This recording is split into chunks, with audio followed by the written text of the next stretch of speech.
Hello, everybody. Welcome into my latest live broadcast. Today is Thursday, the 7th of May, 2020. My name is CareyHolzman. Thanks for joining me today. I've got a little side project here that, sometimes I just need to do something different. Sometimes, amongst all of the responsibilities and expectations that others have for me, I need to break away from it for a short period to do something differently. And that being said, I have stumbled on a computer case that looked interesting to me, and it's right behind me here. It's this ThermalTake glass case intended to be, I don't know, kind of a showpiece, a showcase case. A showcase case? A showcase. And it's a microatx where the board's going to sit on the shelf here. It's modular, meaning the panels can be all moved around, and I don't know why you'd want to. I guess you can even take the buttons and, the USB ports up here on the top. Then you can move them off to the side and rotate everything sideways. Again, I'm not sure why you'd want to, but you can. For $100. And it looks like maybe not the perfect case with regards to airflow, but not bad either. There's a big fan right up here, as you can see. And there's already a great review on this case over at Gamers Nexus channel, so I'm not going to just reinvent the wheel. He's already done a great job over there. So I'm just going to build in it. Now, there's a lot of features in this case that we're simply not going to show off during this video because I honestly don't have any interest in it.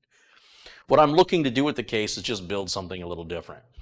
And I need your input on that. I don't know. I've got some parts in the back here. I don't know if I should build, like I got that AMD Ryzen 5 3600 left over.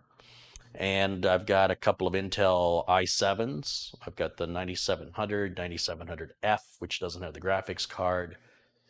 I've got an i5 back there. The i5s I think I'm going to use for the Kids at Hope charity builds. So this one, I don't know what I'm going to do with this yet. Maybe somebody out there watching this video will want to buy it from me.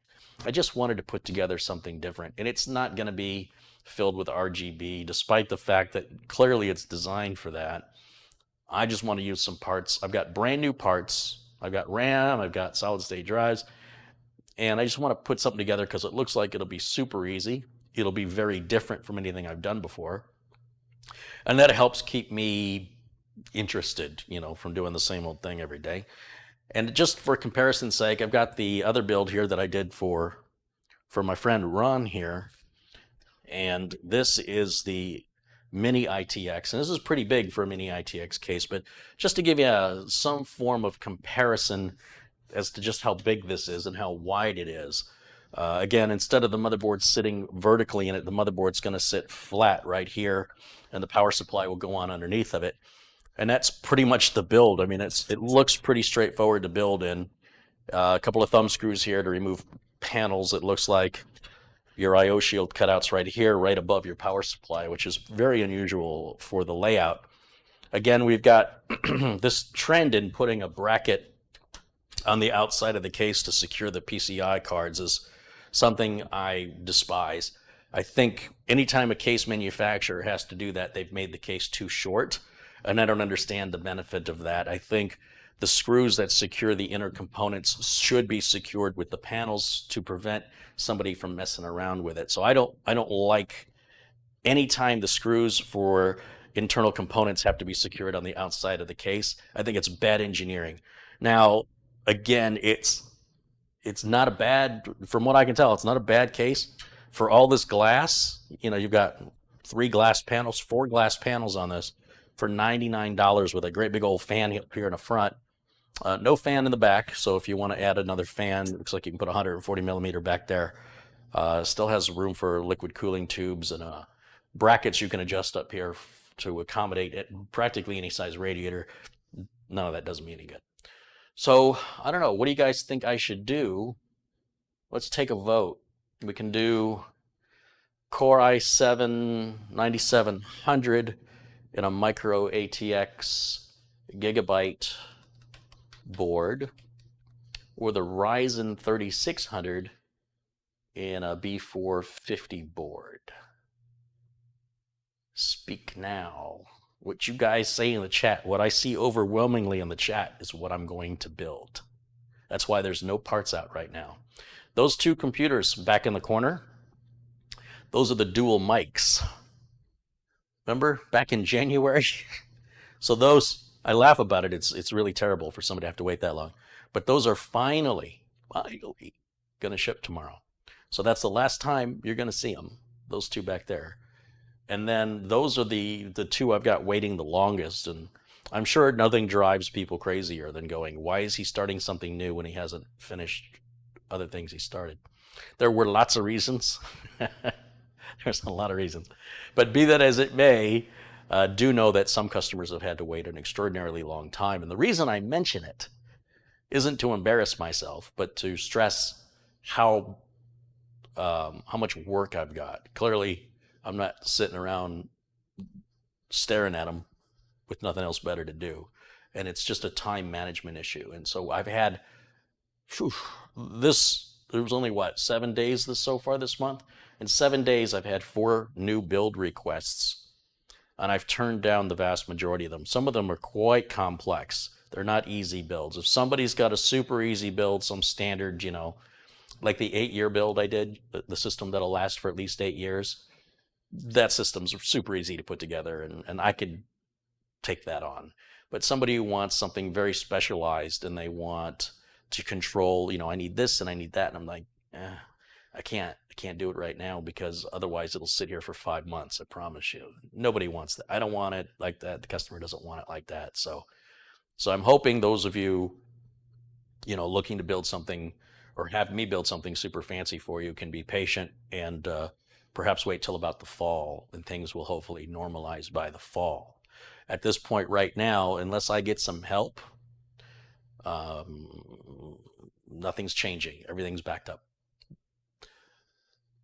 A lot of people saying Ryzen 3600 here in the chat room. Bill wants to know, is it normal the GTX 1050 fan doesn't spin? It'll spin when the card needs it. In other words, if it's not running hot, the fan doesn't spin.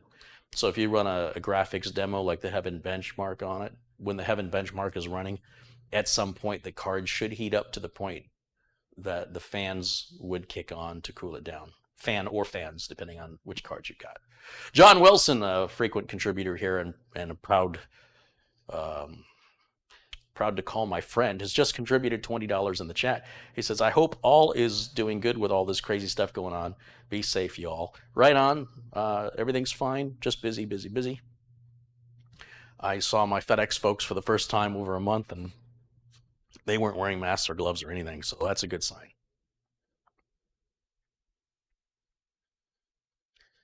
So I'm ready to get back to shipping again. Got Marty's computer is going to be built by Anthony Remus. All those parts got shipped out to Anthony in Las Vegas. Anthony's going to build that and then ship it back to me, and I'm going to review Anthony's work. And Marty's already contacted me telling me he wants a 10th gen chip. Well, the 10th gen Intel chips came out with the new socket 1200 motherboards. And I'm advising Marty to just hold off about 3 months. I don't advise jumping into some brand new chip, although it's really the same old chip that's been modified a bit. It's a new socket type and a new motherboard chipset, and that's where I'm a little bit leery.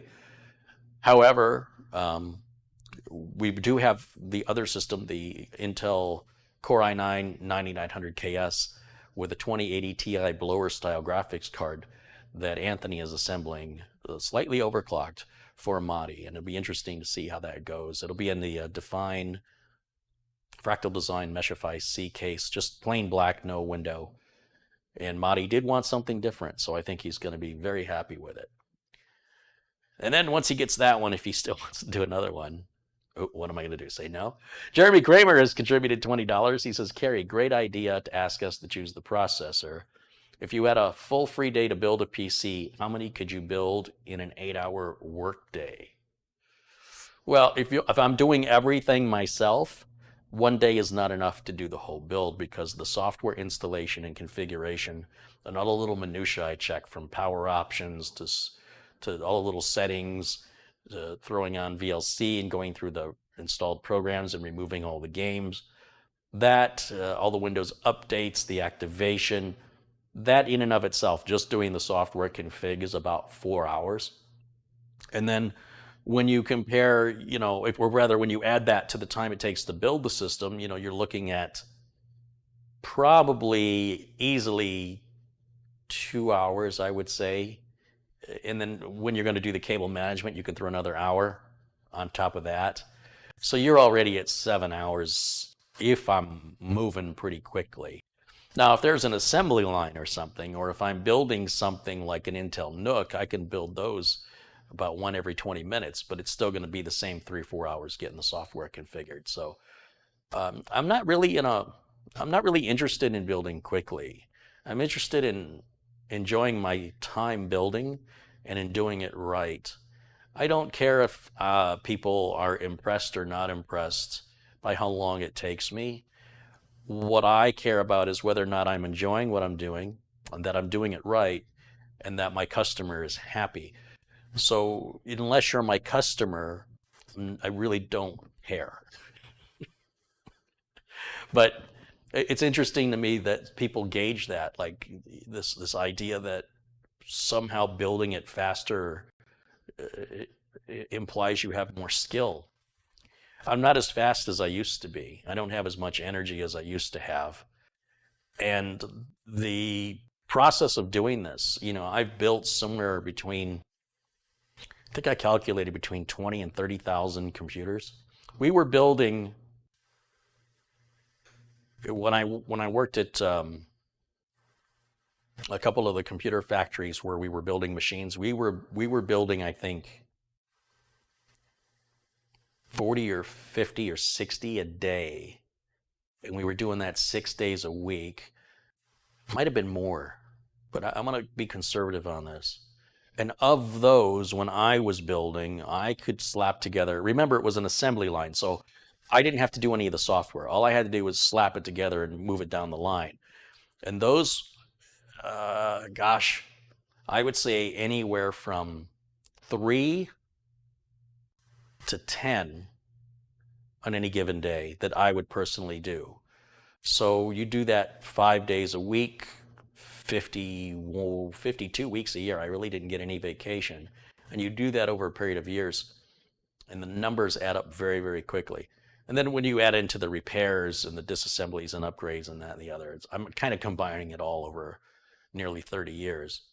So a lot of this, even though the cases may be different and some of the parts have evolved, it's pretty much the same job I was doing. Very little has changed in all this time. And it's why I make these videos, to show how easy it is.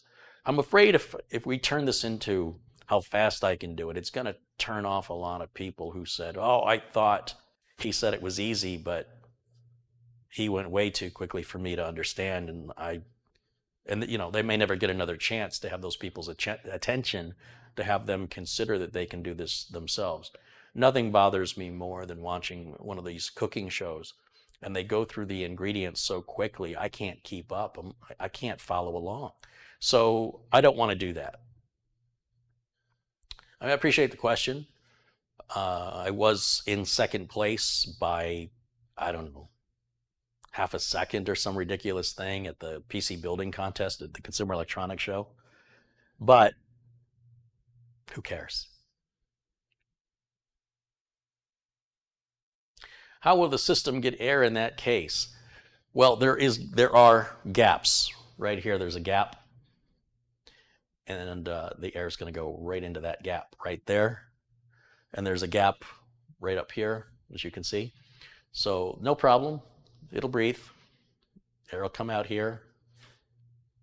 And the air is going to be drawn in from the top and from the front. No differently than a lot of other cases.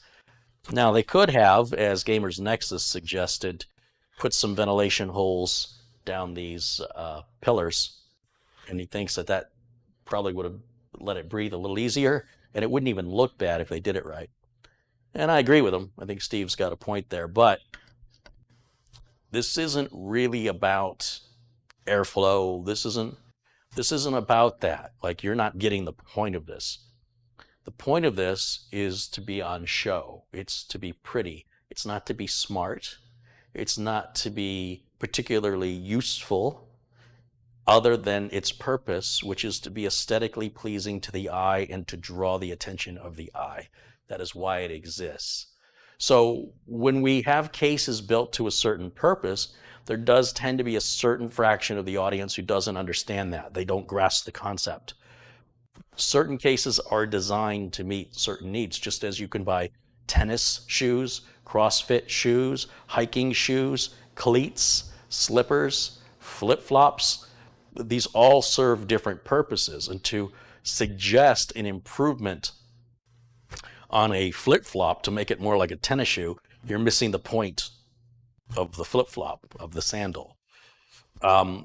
So I'm trying to bring the point across to that fraction of the audience who's not getting this, that it's okay if you don't get it. It's not for you. It's for other people. And you can accept that, and yours will not be for them. So I can assure you that ThermalTake did not design a case that's going to overheat. But could they have improved it?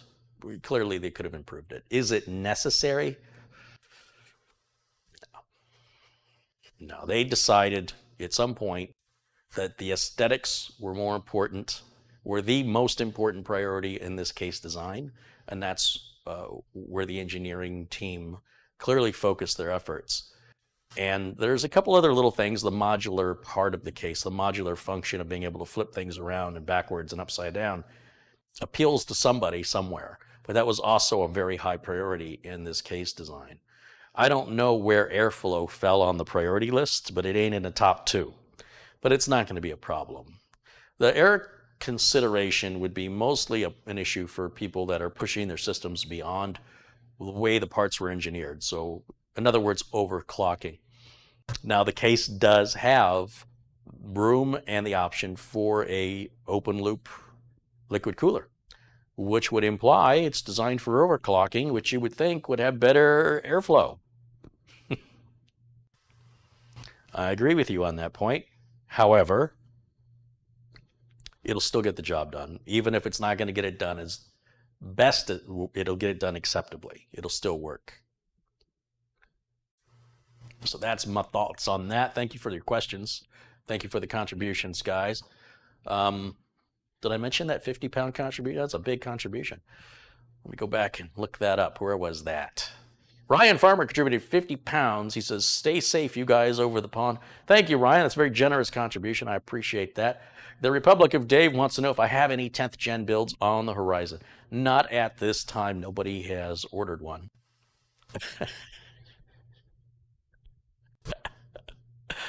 Randall Hill says, damn, Carey, you look terrible.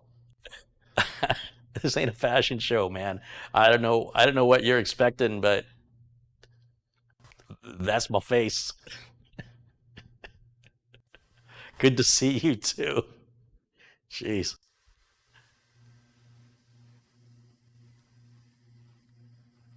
Paul says, I've got that quarantine look. Yeah, well, I wonder why.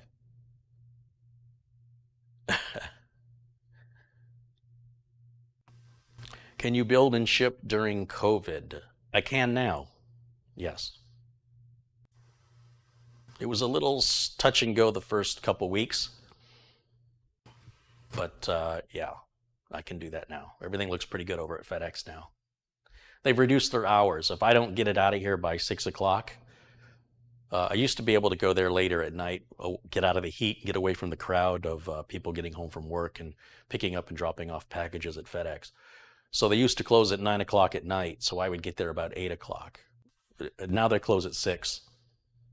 So I've got to get it done during regular hours, but nothing else changes. Delivery times are still the same.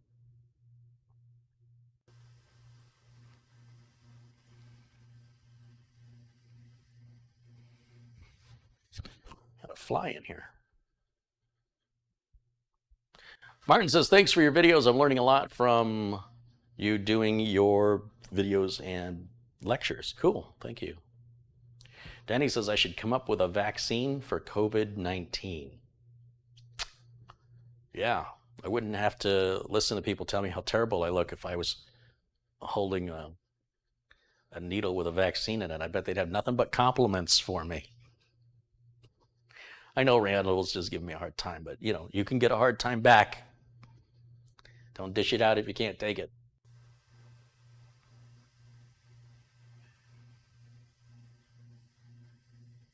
Am I going to put in some RGB items? No, I don't have any plans to put in any RGB. That doesn't mean I won't. I just don't have any plans to. I think the front fan on here is RGB, and that's enough as far as I'm concerned.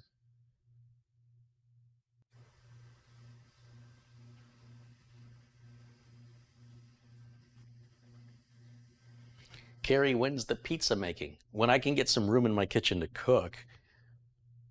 I'd love to go back to showing you guys a couple of modifications I've made to some of the previous postings I've done.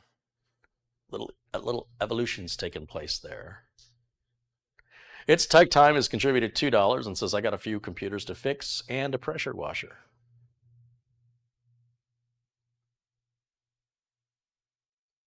Carey, can you fit a disco ball and a lava lamp in that case? Maybe.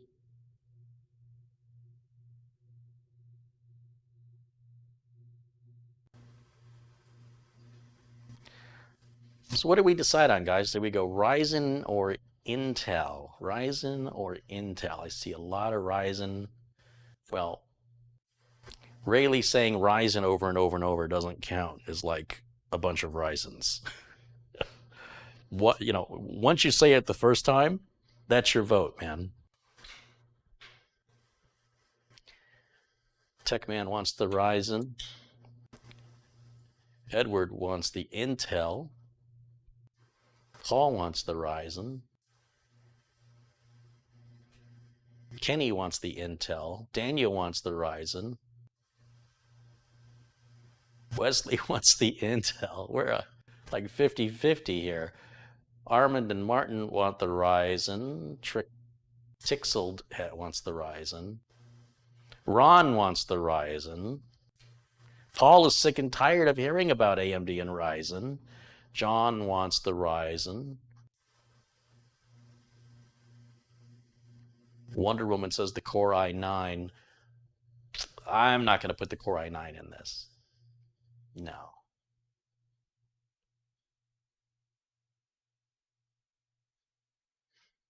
I have an i7. I have a couple i7 9700s, but the i9 9900 is going to be used for something else.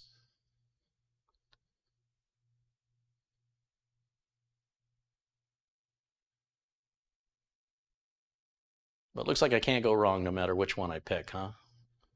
Half of you are going to be happy and half of you are going to feel like I didn't listen to you.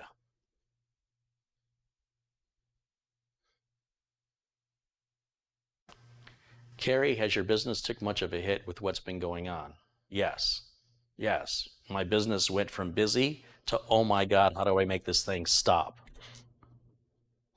Well, the news and the media are focusing on a lot of service restaurants, service industries like restaurants and businesses that require people all being together in one place, like sporting events and things like that. The demand for tech has gone up, I would say quadrupled what it was. And there's all kinds of tech jobs going on in Phoenix right now. They cannot hire enough people. So the tech sector is busier now than I can ever recall it was, except maybe during Y2K. Things were crazy like this during Y2K. But there's no shortage of work here. If you're a tech and you're not working, then you don't want to work.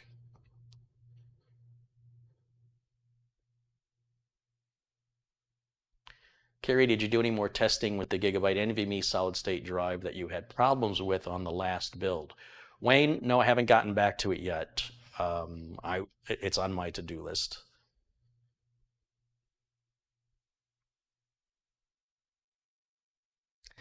Jason Baum's contributed $4.99 and says it looks like a fun case. I agree. I think it does look good.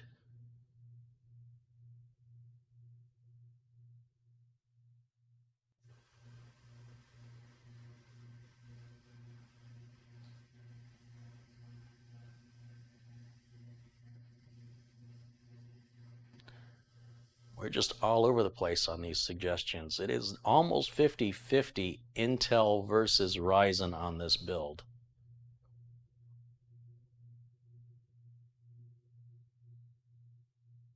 Carey, have you had issues getting items from Amazon? Yes. Yeah, depends what the item is. I ordered a blender. It took a month to get here.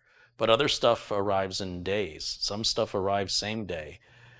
But I've never had to wait this long for other items. But in all fairness, Amazon says I've ordered 215 items in the last 6 months.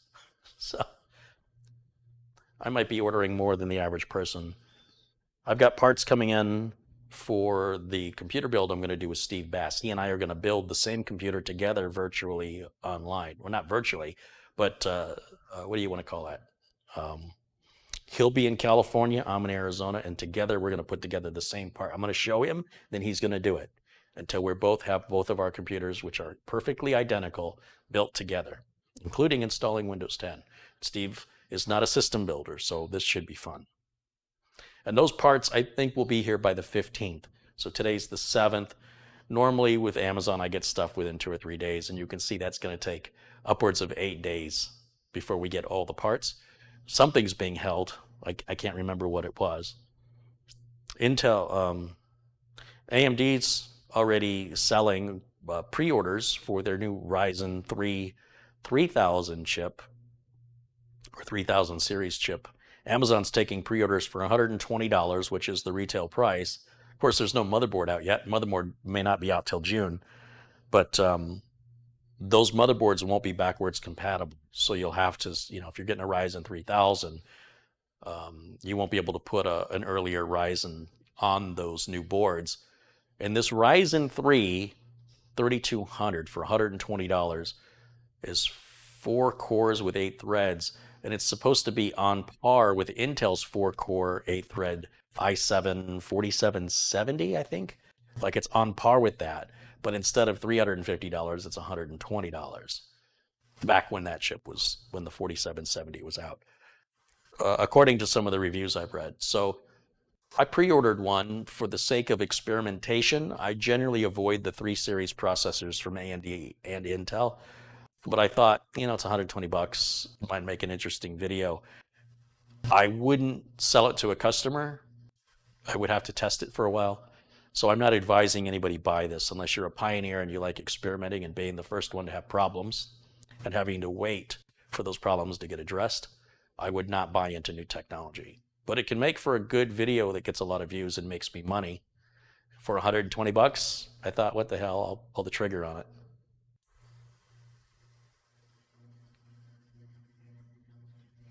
I figured worst case scenario, I'll give it to charity, Kids at Hope. It'll be a good machine, I think. If it's as good as an i7 4770, it should be great for office work. Though it doesn't have any built-in graphics card. That's the downside. So the money you're saving on the chip, you'll have to invest in some kind of a GPU, which then makes it more expensive. So apparently, if you want a game, which means you're going to be getting a graphics card anyway, this may be a very inexpensive chip for gaming. Have I seen a petabyte in a computer yet? No, I've not seen a computer with that much storage. I've seen servers with that much storage, but not the... Oh, Patrick's correcting me, not the 4770, the 7700K from Intel. So the Ryzen 3 3200 is on par with the Ryzen 3 3200 is on par with the Intel 7700K. Thank you for the correction, Patrick. It's hard to keep all this stuff sorted in my head. Are there any motherboard manufacturers in the United States? Not that I'm aware of. I don't think there's any electronics manufacturers in the United States. I'm not aware of any televisions, routers, network switches. As far as I know, they can engineer them here, but they get contracted out to factories for fabrication and building. Now, Intel does have fabrication plants here for their chips, but they also have those plants in other countries around the world. So just because you're buying an Intel chip doesn't mean you got one made here. Only certain chips are made here. Mark Stevens has contributed $10. Hey, thank you, Mark. I imagine there's probably some other electronics I'm not thinking about, but I'd say probably 80% of electronics are manufactured in Asia.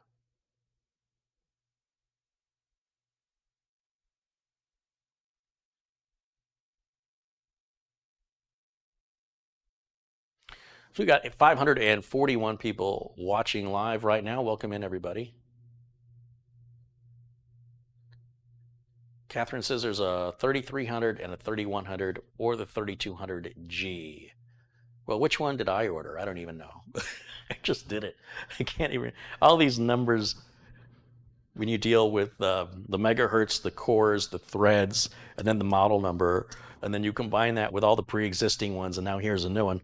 I'm just getting old, and I can't retain this stuff as much as I used to be able to. So the Ryzen 3 3200G is a 4-core unlocked desktop processor with built-in graphics for $91.97. What I'm looking at was the, I think it's the Ryzen 3,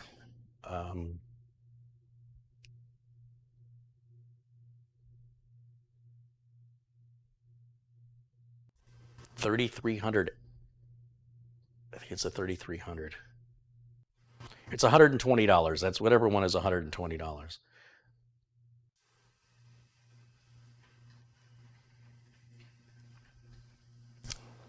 For some reason I thought it was a different number, but what do I know? And it was a pre-order status. I can't find it right now. It's there somewhere. Like I said, there's no motherboards for it out.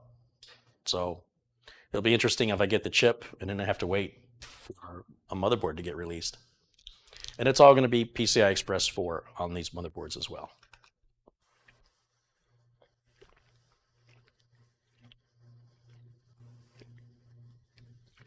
Patrick says, I don't know how you keep up with all this stuff. Well, for the most part, I'm always consuming information.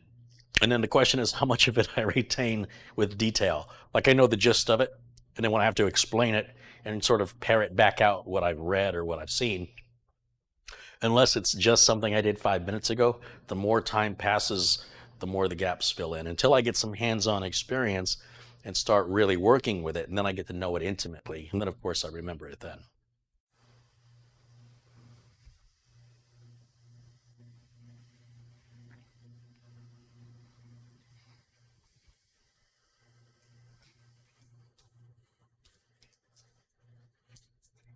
Photo Mix Media says, I have missed some live streams. Was there anything done to give a token of gratitude to Catherine Anna Hauserman? Yes, Catherine is adding a PayPal tip jar. So anytime that you were to reach out to her for assistance, ideally when she sends you back your parts list, she'll include a link that says, you know, here's Catherine's tip jar. Catherine really didn't want to do it. She didn't feel right about it. And I said, look, Catherine, you know, quite often people want to give you something, but you've made it impossible for them to give you anything. So by not asking for anything, you're still not asking. You're just putting a link there, and if they want to click it, they can click it, and if they don't, they're under no obligation. And then she was like, okay, yeah, I guess that's reasonable. So as far as I know, Catherine did that, but you'll have to talk to Catherine with what that link is. But she has a PayPal account. Thank you for asking. She does a great job. Catherine, if you don't know, she's a frequent member here in the chat room, and she'll put together a parts list customized to your needs and expectations and budget. She does it for free, for fun. Several people that have built from her parts list have contacted me asking how they can they give me money to pass on to her? I prefer you didn't. Give it to her directly. Well, how do I do that? Well, at some point you must have been talking to her in order to get the parts list. But if either way, you can find her here in the chat room most days when I'm live, and you can find her on Facebook by simply typing her name as it's spelled here in the chat room. People have been spelling it just like you'd want somebody to spell your name correctly. If you spell her name correctly, you will easily find her on Facebook, where you can send her a message and reach out to her. Keith says, Carey, is everyone a moderator? I hope so, Keith. I hope so.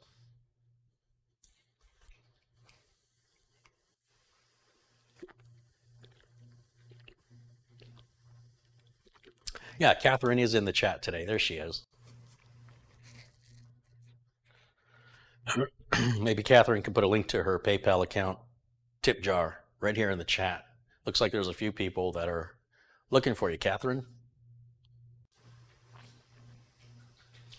Okay, so Ryzen or Intel, Ryzen or Intel, I don't know, man. I kind of feel like I do a lot of Intel stuff here. And I do have that Ryzen. Let me step back here and see what I've got for a motherboard. Let's see, Ryzen. So there's the Ryzen 3600. And let's see, I've got a B450M from Asus and a B450M from Gigabyte. Or I have a Z390M. These are all microATX motherboards with Core i7-9700K. I also have a 9700F.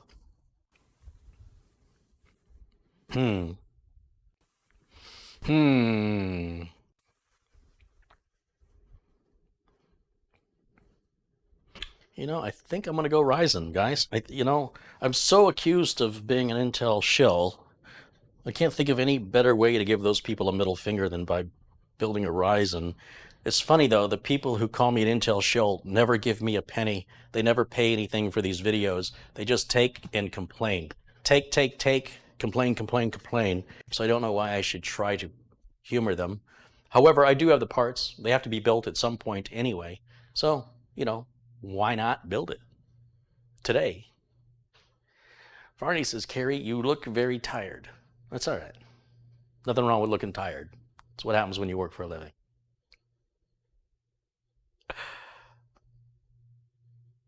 What about computer clubs? Are they canceled now?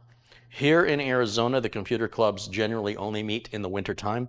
That's when all the people from out of state come to get away from, they come to Arizona to get away from the cold weather. And then they all go back home in the summertime, which doesn't leave enough people to justify a computer club meeting. So as far as I know, they may have canceled it. Like the last computer club meeting is typically in March. So they probably canceled the one in March. And I'm sure they'll resume in the fall as normal. Destry says, I'm an Intel guy, but I like that you're doing a Ryzen. Right on. Brett says, they're just trolls, Carey. Look, computers are computers. At the end of the day, it doesn't matter if it's Intel or it's AMD. If I sat you down in front of a machine and told you to tell me if you're on an Intel or an AMD without looking at any of the specs, no benchmarking software, I just want you to bring up your applications as you normally would and use them, and then tell me which is which. You know damn well as I do, that's an impossible thing for you to know. So this passion that people have for one or the other is a little silly. You might like Ford automobiles, and I might like Chevy. Who cares? Who cares? I'll tell you what, let's make a deal. You buy the one you like, don't worry about what anybody else buys. And then everybody else, you guys do the same. But you have to like what I like. That's how it validates me. How about you have enough self-confidence that you don't need outside validation from strangers on the internet? That's some personal growth advice for you. All right, free from your Uncle Carey. Simple Text contributed $3.55. He says, thank you. I appreciate you and this community a ton. Right on, Simple Tech. Thank you. And thank you for being a part of this community. It's having amazing people like you in this community that makes it so special. Simple Tech ought to be a moderator in here, because you were exactly what I'm looking for in my blue, what do we call them? My blue wrenches. Dennis says, that case looks like it needs a Ryzen. Fair enough. Mark Stevens says, thank you for all your help. The money I've saved over the years are great. Well, thank you, Mark. Let's make sure Mark's the moderator in here. Yuri says, I'm on furlough until the 31st of October. Holy smokes. Would love to give you a hand just to learn. No pay needed. I live in Chandler. Well, unfortunately, that's just not possible. I've had a number of people reach out with the similar requests. And right now, maybe when I get a studio, but right now there's other things happening in this home where I live, where I can't just bring strangers on from the internet. And furthermore, I can't broadcast like I used to because of the telecommuting being done. So because of that, my schedule's been significantly reduced, and I'm trying to get the other location up and running so I can go back not only to my regular schedule, but even better, to do even more, to be on more often, because there'll be nobody in that entire house but me, and I will have the freedom to go on anytime, as often and for as long as I want, day after day after day. But the studio has to get ready first, and that's a bunch of work, and I can't do that work and this work at the same time. So I appreciate the offer, but I'm going to need a couple of months until the other studio gets set up. And I know Mitch, who hasn't joined me in a while, is really excited about the new location because it's much closer to where he lives. Mitch is out in Scottsdale. So for those of you who don't know Arizona, if you imagine the Phoenix metropolitan area as a big circle, it's not, but just imagine it is. Phoenix being in the middle, let's say. You've got the east side of Phoenix, then you've got the west side of Phoenix. So I'm sort of west and down a little bit. And there's, in the circle, as far as west goes, I'm not that far west. Like there's towns like Surprise and Buckeye and Goodyear, much, much further west. And then on equally, if you were to fold that circle in half and you flipped over to the other side, you would have Scottsdale.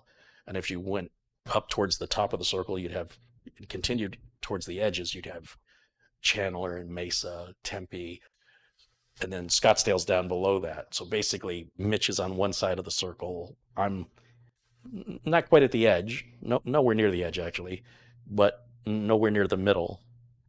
And I'm equally the opposite of him, but at least when it comes to north and south, we're sort of level. It's a long drive. That's what I'm trying to tell you. So Mitch is excited at the potential of have a shorter drive to come join me. So, yeah. And there's, speak of the devil, Mitch Morrison. You know, I said this before and I'll say it again. It occurred to me after I got off the phone a couple days ago with Mitch. He says, as you're a producer, I need to tell you, you need to get a haircut. You guys have seen Mitch and his hair, right? It's like, was down to here. When Mitch Morrison tells you you need a haircut, it must be bad. All right. Here's what I think I'm going to do. So I just got this board in the mail. It was on sale. It was on sale. I sign up for the deals at slickdeals.com. They email you deals every day. You never know what's going to happen. So I thought, yeah, I got a couple of Ryzens. I needed motherboards. It was on sale. I don't even know what this board has on it. I just saw the price. I saw it was B450. I saw it was microatx. And I knew I had this extra Ryzen 5. Problem solved. When I saw this was a microatx case, I was like, ooh, the system's coming together.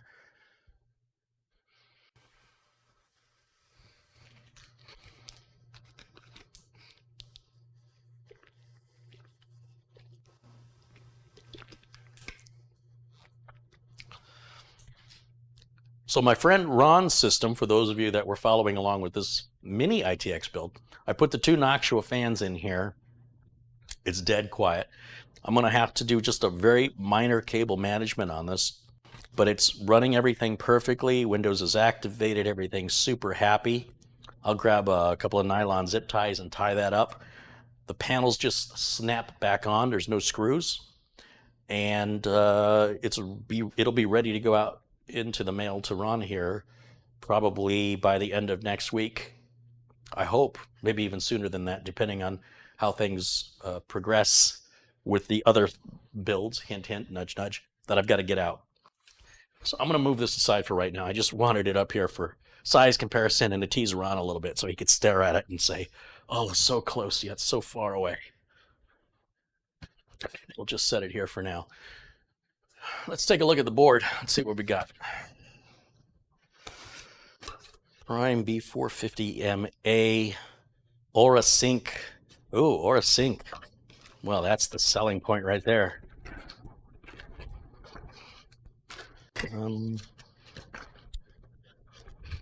This opens. SATA cables. Good. Check. Got it.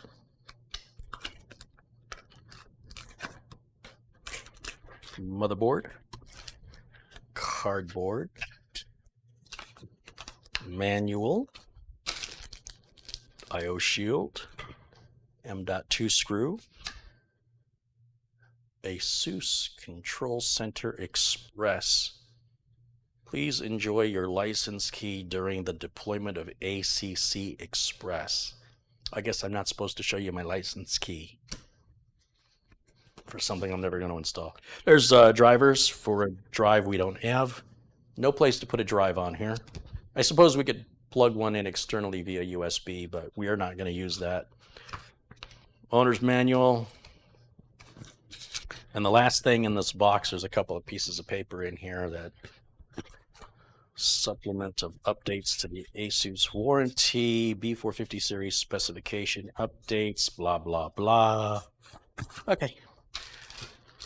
We're not going to use SATA cables. We're not going to use the instructions. We're not going to use this card.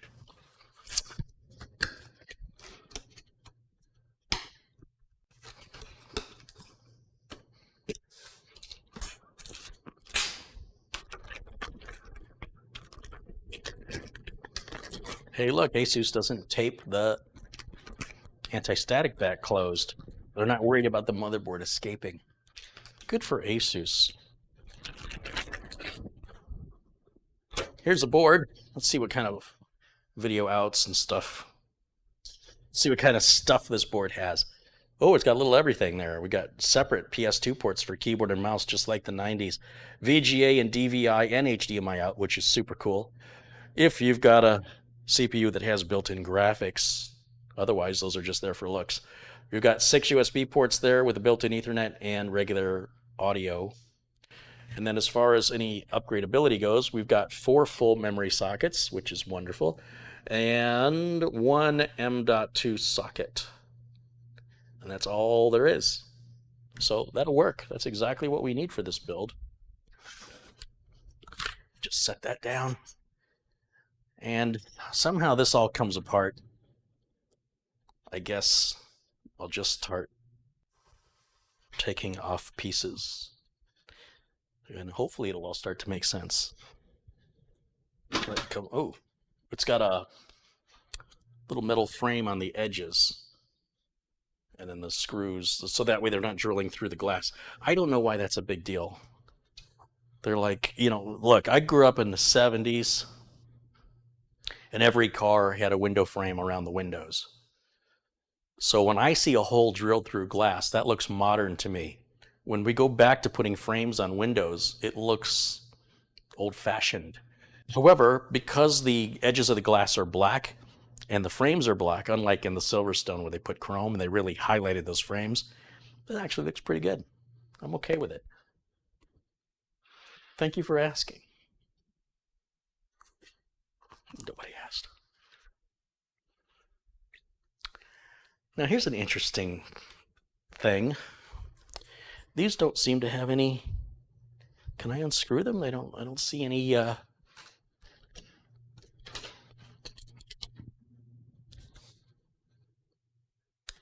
screw tip here. I don't think they come out like that. I think if it's just in super tight like that, you just have to tear your fingers off. Let me look inside of there. Why would they do that? Oh no, there's a Phillips head in there. Thank goodness. It's kind of deep in there. I need to find, I don't know, the JIS driver ought to get in there. There we go. Okay, good. Thank goodness. Not sure why they recessed them. Apparently, again, it's just aesthetics. People will be like, oh, that's such a pretty case. It's too bad you could see the little crosses on the end of the screws. If only they would have done something about that. So here's our top portion. Just put that over there. And then finally, take this side off. Wow, do you hear that thing crack open? That was on there tight. There was no way anybody was going to get that off with their fingers. And I guess it doesn't matter which side panel goes on which side. Like I said, it's all fully modular. And we've got some nylon zip ties in here. We've got our wire tie holding on our front port umbilicals, which we will just set aside for right now. Come on. Okay. We can go ahead and put the I/O shield in since that's super easy. We can get it out of the way. Some of you may have noticed I took the little magnet off of here. It was like drawing it. Everything was like being pulled into it, like it had its own orbit. So I will add it from time to time, and I'll take it off from time to time depending on what I'm doing. I do like having it, and on other occasions I like not having it. So if you're paying close enough attention, something for you to watch for in the future. Now it appears that the standoffs are all in a fixed position. There's nothing to install or remove. There's no options here with the standoffs. And we can do something I've never done before. I don't think I've done it, at least not on video. And that is just install the motherboard bare right into the case, because it looks like I'm going to have full access to it. And you guys can fully see the way the board installs. I mean, that's super easy. You can see we've got spaces here for solid state or 2.5-inch hard drives, which I would assume you're going to install solid state drives. And there's a little screw on top here, so if you don't want these, if you don't like the way they look, you can just take them out and keep it looking a little more plain. But good luck putting away the screws and the little drive sleds, or whatever they want to call them, for when you try looking for them in the future, because you'll probably misplace them. So for that reason, also because I don't plan on keeping this, I plan on selling this to somebody, I'll just leave them in there for now. So yeah, I can just put the board in right now. Just line up the board with the I/O shield. Make sure that the... Did I put the I/O shield in backwards? I sure did. I sure did do that. I'm a giddy goose. We'll just correct that little mistake. That didn't happen. You didn't see it. Never happened. Nothing to see here, citizen. Go about your regular business. Move along.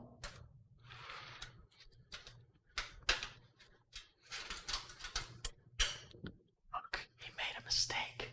Let's make fun of him. Okay.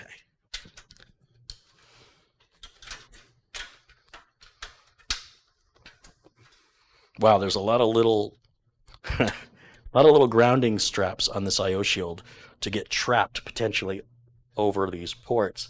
So I'm going to just line that up and make sure that it looks good.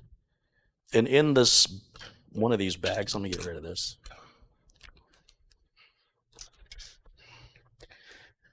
In this bag right here, we should have the screws needed to mount the board. How many do we need? 1, 2, 3. I'm counting the holes in the board. 4, 5, 6, 7, 8. 8. Wait a minute.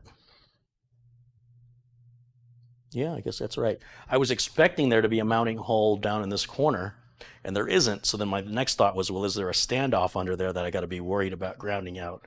But no, it's conforming to the microatx standard, a standard for which I am not that familiar because I don't build very many microatxs. I build more microatxs than many ITXs, but most of my builds are standard ATX builds. And those of you who have no idea what language I'm speaking, that's English, and it's referring to the size of the motherboard. No reason to be intimidated by technical jargon. We've got a bracket here that does something. Another bracket that does something else. I don't think I need those. documentation.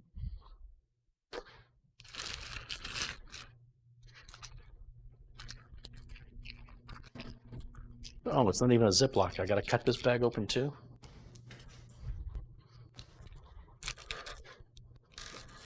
All right, we'll just put all that there.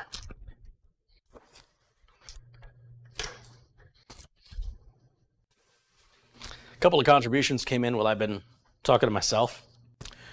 So let me give those folks a shout out. Justin Habit with a $2 contribution and said the upside down IO shield never happened. All hail Hypnotoad.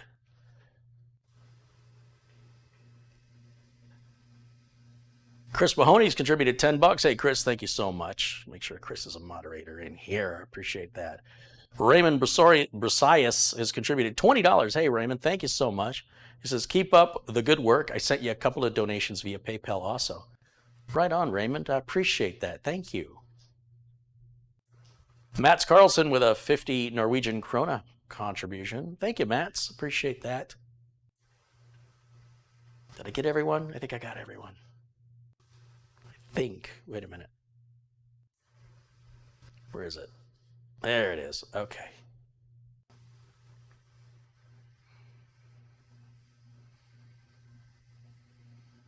Rudiger Luthi contributed $5. He said that's for the Intel.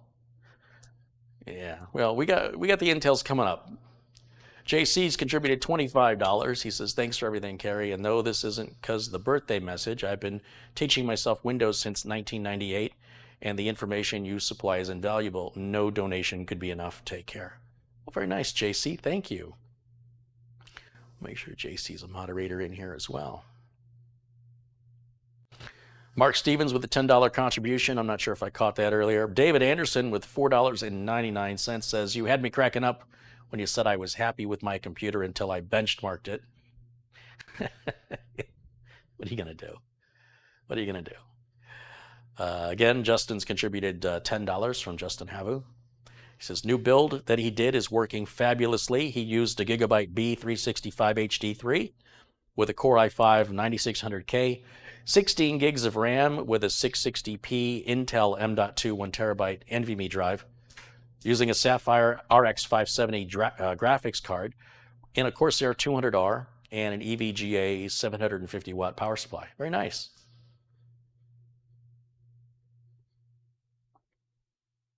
I think if you guys want to share your build configurations with everybody else using PC Part Picker, you can put a link in the comments below the video, not during the live chat, but after the video airs, so that others, you know, put how much money it costs you and put approximately what month and year, because it's going to stay there forever, right? People are going to look at that not only tomorrow, but a year, 5 years from now. Somebody in 2026 might be looking at your list going, I can't believe you paid that much.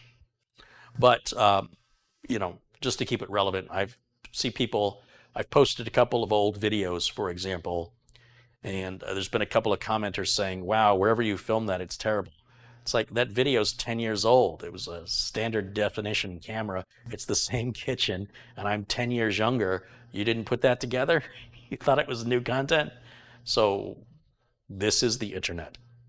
Just saying. You really have to be very clear and specific. Faris Al-Manai has contributed $3. Thank you so much for that. Faris or Faris? Faris.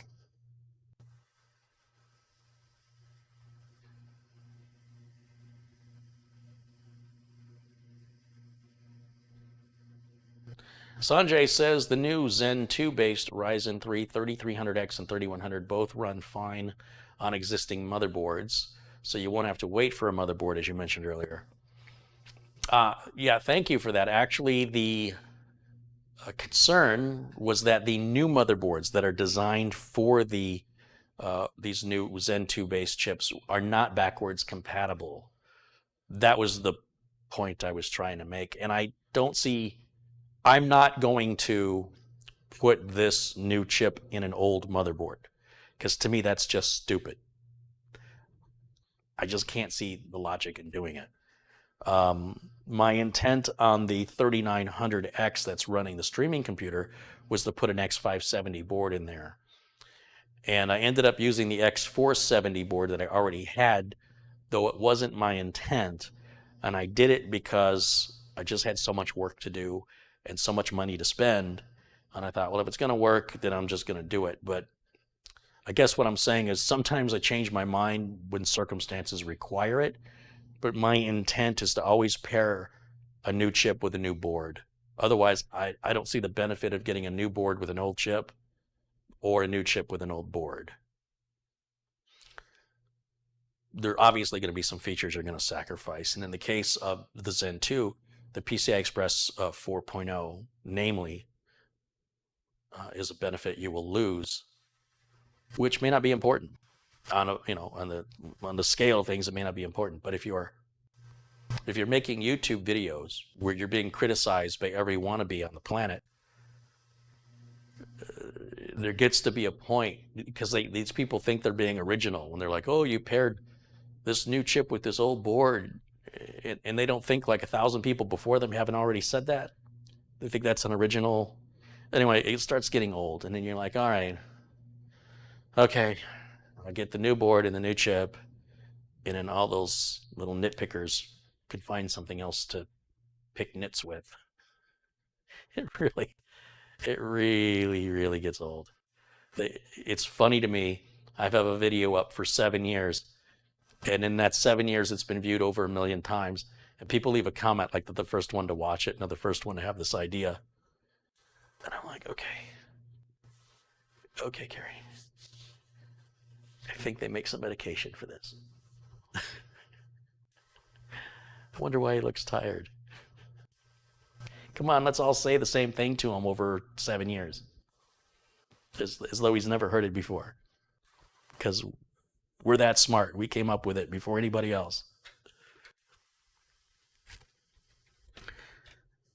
I've allowed myself to be distracted. See, Mitch, see what happens when you're not here?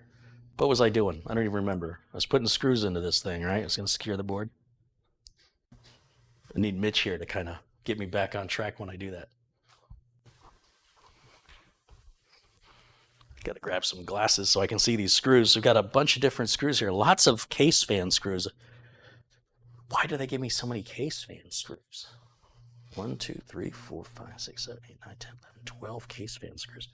All right, these look like little SSD screws. These look like some kind of self-tapping screw. What's that for? Ah, here's a little round-headed motherboard looking. Yep, got a runner. That looks like one of those that would go to the board. That looks like SSD. That looks like motherboard. How many did I say needed on the board? 8? For such a tiny little board? Where's Ron? Come here, Ron. I need you to separate these screws for me. Ron could tell you a story just about that. There's 7, 8, 9, 10. Why is there 10? Unless that's another 11. Maybe those aren't for the motherboard.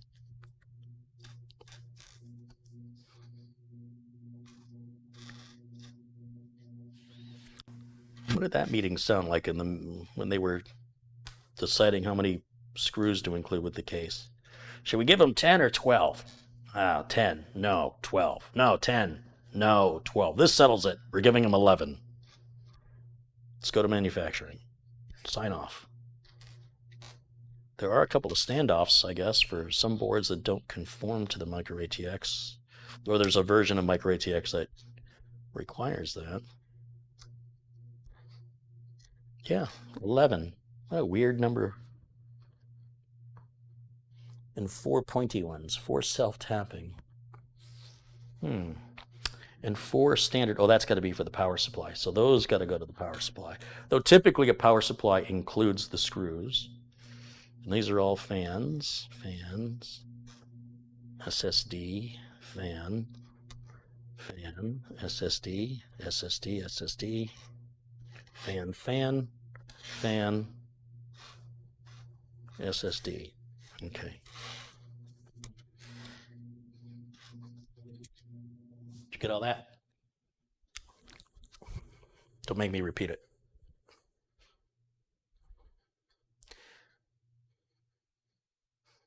Sharon Idles contributed £2. She says, here's some dosh towards your forthcoming haircut. Maybe I'm not going to get it cut. Maybe I'm just going to let it grow.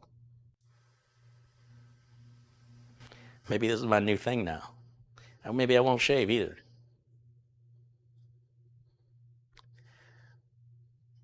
Oh, they're reminding me there's 1,000 people watching. Hold on, I got to suck my gut in. Oh, stand up. Stand up proud. Hey, everybody, welcome into the show. Sorry, were you here earlier? Did you see all that? Different guy, wasn't me. We're getting ready to install the motherboard, and just was separating out the screws in a very logical and professional manner. And I'm going to see if I got the right screw. I don't know. I'm guessing that these little short, yeah, that's two of the same thing. Coarse threaded screws are typically what's used on installing the board, but each case manufacturer likes to make up their own rules a lot of times. So I'm going to go with what is typical, or what I expect, and we'll see if I'm wrong, by just finding one of these mounting holes, making sure things are lined up, and sometimes I like to break out the power tools. I don't recommend, if you're a novice or first-time builder, you should not be tightening any screws with an electric driver. But if you're a seasoned professional, then do whatever you want.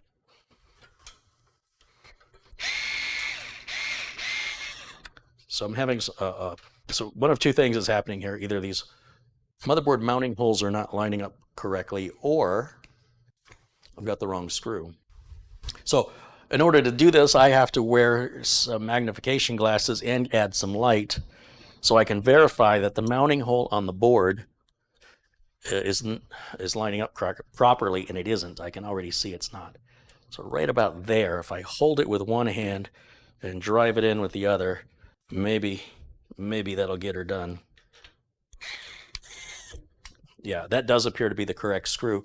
And with one screw in, it should automatically line up the remaining mounting holes and mounting points. I would say standoffs, but in this computer case, they're just built into the motherboard tray, so they're not really standoffs in a traditional sense.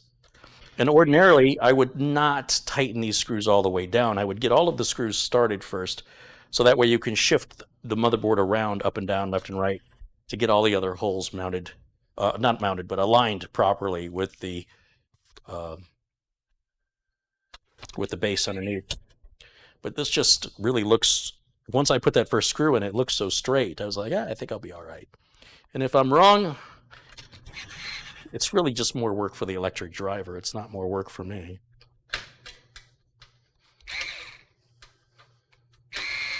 Why is that one not tightening? Oh, that's one of those pointy ones. I don't want the pointy one. That's a pointy one too. Oh, well, that changes things. Well, you really need some sharp eyes to notice that difference. Those are very similar. But if you're tightening your motherboard down and the screw just spins without locking, that's because you got the wrong screw. That's a little tip from your Uncle Carey.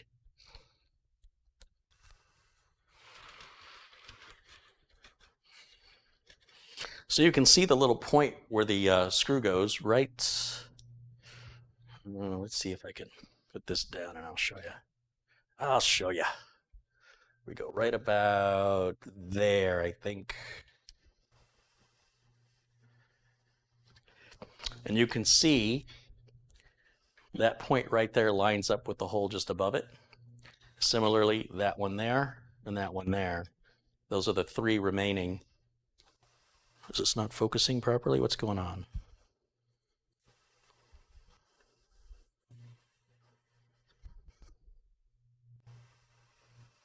Does seem to have a focus issue.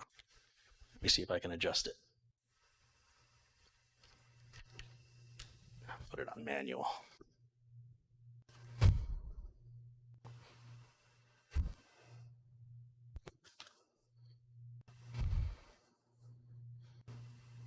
That looks pretty good. Oh, it keeps going in and out of. Come on.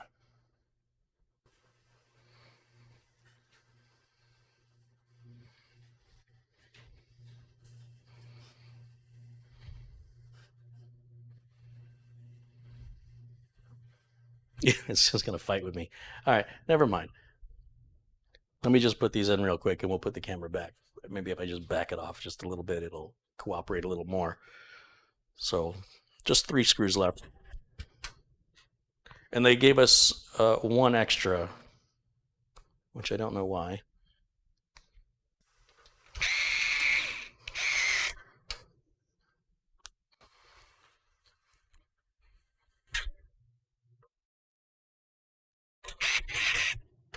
So if you're building along with this case and you're not sure which screws I used on the motherboard, a little tip will be just count out the screws. These screws, there were a total of 9. I initially said 11, but I had miscounted these pointy ones where I said there were 4. On those pointy ones, there's 6. So if pointy screws is too technical for you, I will try to dumb this down a little bit more. But that's all there is to putting the motherboard in. And you can see, as far as putting the power supply in, it doesn't in any way, shape, or form impact our ability to put that power supply in any easier or any more difficult. It's pretty much the same. You've got a hard drive cage right here for 3.5-inch drives. I failed to mention this earlier because I only just now saw it. So you've got the little drive caddies or sleds. There's 3 of them.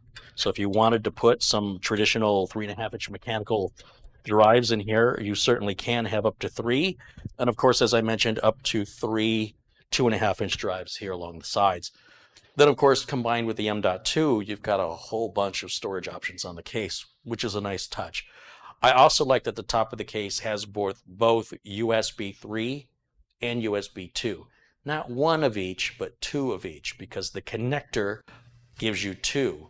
So if you're only utilizing, like if you buy a cheap case, like a very inexpensive case, you may find it has 1 USB 2 port and 1 USB 3 port. And what you need to know about that is it's going to plug into with the same plugs that give you 4 ports. But it's not going to give you 4 ports. It's only going to give you 2. You're supposed to have 2 USB 2s and 2 USB 3s for each port. So if the cable you're plugging into it only connects to 1, you've lost the other one by design. So great saving that money.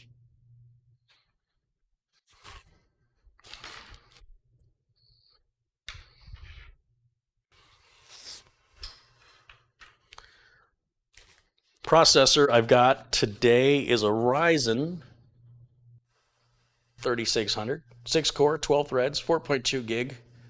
Is the max boost. Normally runs at 3.6. I can go over there.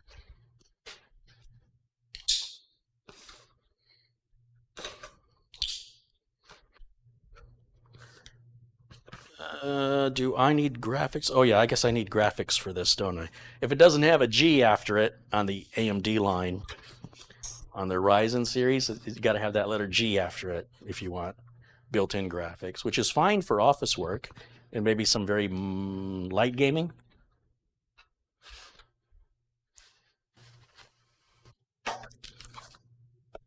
There's our chip, our instructions, and our sticker. Sticker is very important because that's what makes it go fast. That right there. If I stuck this on my camera, this video would happen so much faster.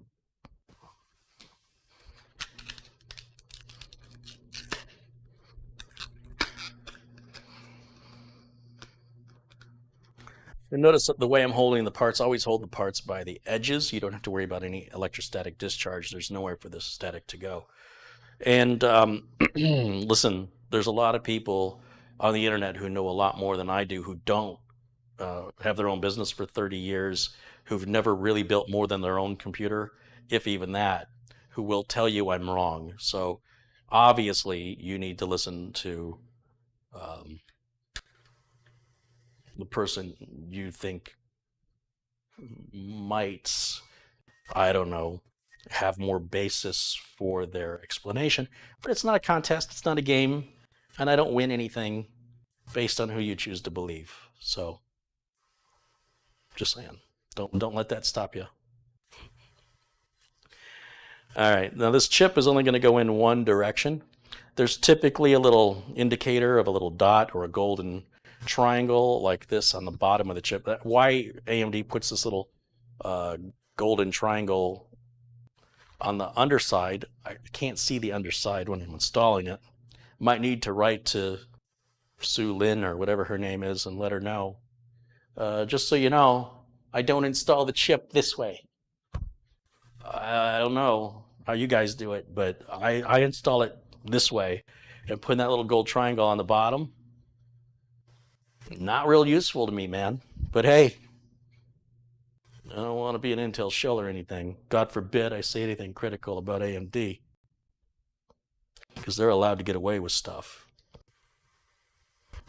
All right, that just sits straight down. I'm going to lower that down, and that locks it into position. We've got our heatsink and fan, that's included. And it's already got thermal compound applied, so you don't have to worry about the proper way to do it, and air bubbles, and I don't know, whatever other thing your imagination can possibly come up with. See that? It's already on there. Looks like it's got something on it. Well, don't touch it. Leave it alone. It was put on there's a little piece of plastic that keeps it clean. And then we have to decide which way this is going to go on. You'll see that this has screws. It's going to secure down with these screws. And we can't do that with these brackets in place, because those brackets from the motherboard manufacturer are designed for a different kind of a cooler that would clip on, that AMD also offers with some of their other chips. So we're just going to take these brackets off, but we're going to leave the plate that they're screwed into back under the board. We still need the back plate. There's one. You know what? My torque setting, well, you heard that grinding sound was the clutch. So we'll just crank that up to a bit more torque. And take that one out. And then we'll take this one out.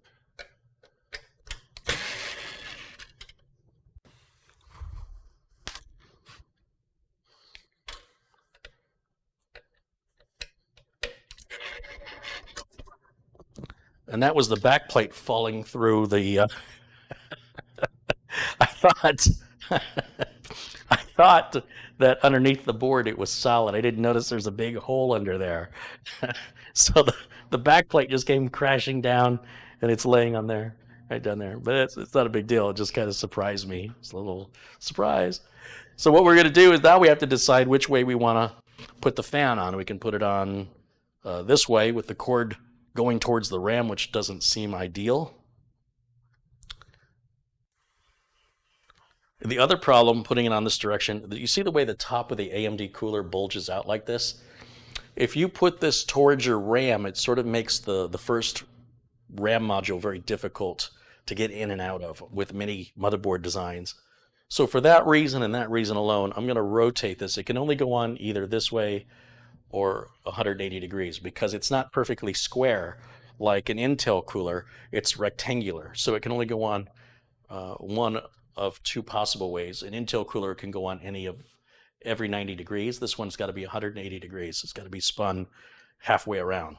So we only have two choices, which means it can go on this way. And this makes more sense to me with regards to keeping RAM clearance here, because this does just stick out a little bit. I don't know how well you can pick that up, but that little bit can make a difference. Ideally, AMD would have rotated this to the top, knowing that most cases, the vast majority, would benefit from this being rotated. I'm not sure why AMD does that. Intel does the same thing, but at least with Intel, it's a sticker. This actually requires you dismantling it to correct it. It's very easy to damage it. In the process, it's not worth it. Not in my opinion. So now what I can do, since I've got that just resting on there, I'm going to reach down in here, find that back plate, and I'll just hold it in position. I probably need a screwdriver. Well, I'm better do that. I'll grab my regular old yellow handle screwdriver we haven't seen in some time, bring it out of retirement. Joseph Hawkins contributed 9 New Zealand dollars. Thank you, Joseph. He says, Carey, I would have sent this earlier. I just got a tooth out. Plus, I have to go again. Yikes. Well, that tooth will never bother you again.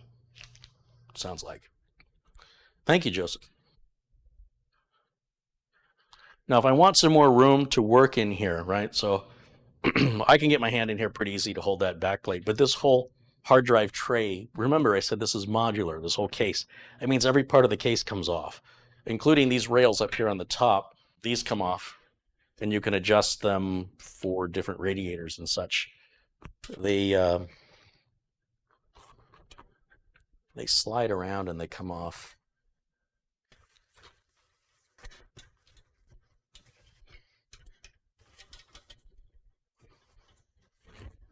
I'm probably not using enough force to do it. I think you pull back on them or something.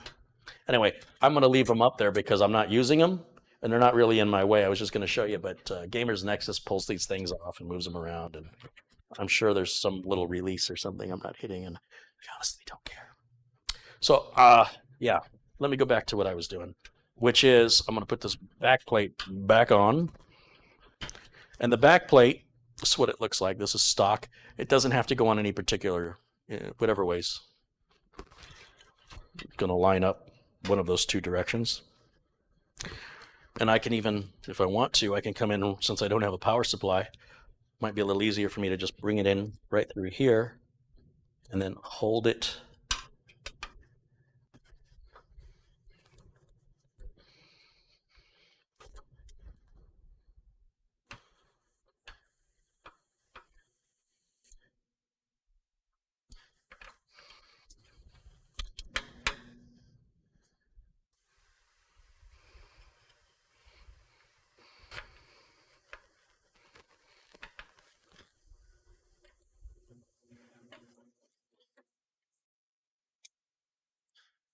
Kind of feels like it's not lining up right.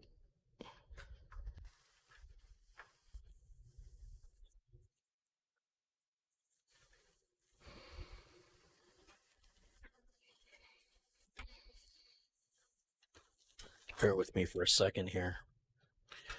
Anything that's in my way, I can just easily remove.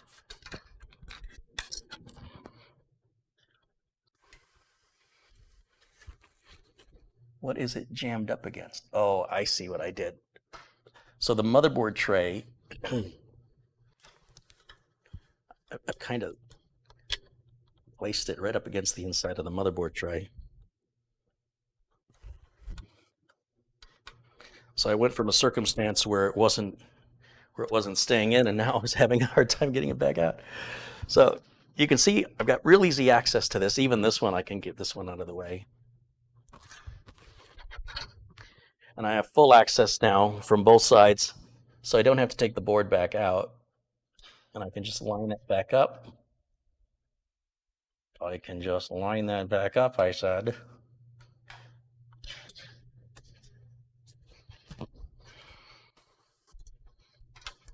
Where's my flashlight? Lighting, on the other hand, is a different problem.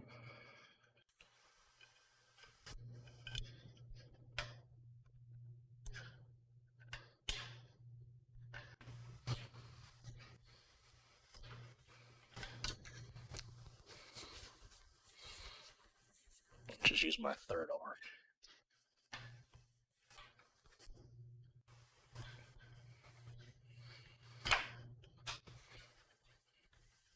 Wow, that's pretty interesting. The way that this back plate goes in puts it right up against the hard drive cage. So I'm surprised it fell out, because it seems like when it's in properly, this one side is sort of wedged in between the bottom of the motherboard and the top of the motherboard tray where the hard drive cage aligns. That's interesting. I mean, it's very tight, so I don't know why it fell out. But it's in there now. And I can grab my yellow-handled screwdriver here. And I know you're not going to get much of a view for a moment, but I need to start this while I can hold everything in the proper location. And this is where I've got to align the top of the heatsink with the mounting holes. And we're just going to give opposite corners a couple of spins just to get it started. Then I can spin it around and show you because it'll all be lined up and the plate won't fall out anymore.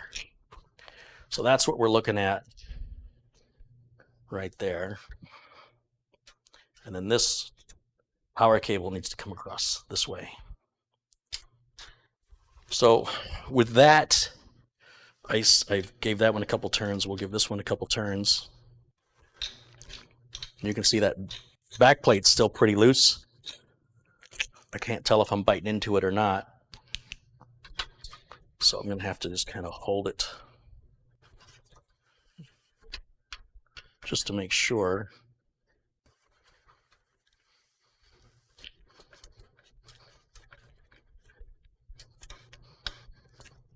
I think that's going in. And then we can come around and again do the opposite side. You can see because I've tightened it so much, it looks like I didn't tighten this side at all. The cooler is completely tilted. I'm not sure how well you can see that. So I need to loosen these up. I've tightened them too much by incorrectly assuming I had started one screw on this side, which apparently did not start the way I had thought it did. And the screws are under springs, and what happens if you tighten one side too much is you'll end up with a cooler that's not sitting completely flat against the top of your CPU and it won't cool properly. So I need to just tighten one of these down. And as I press it down, I can see the back plates also going down. And that's probably why I didn't secure. So I'm going to have to hold the back plate up. Yeah, it's just not wanting to start. There it goes. Okay, and I've tightened that down quite a bit just to try to make up for the other side. And I'm going to do the same thing here. I want to make sure these all get properly started.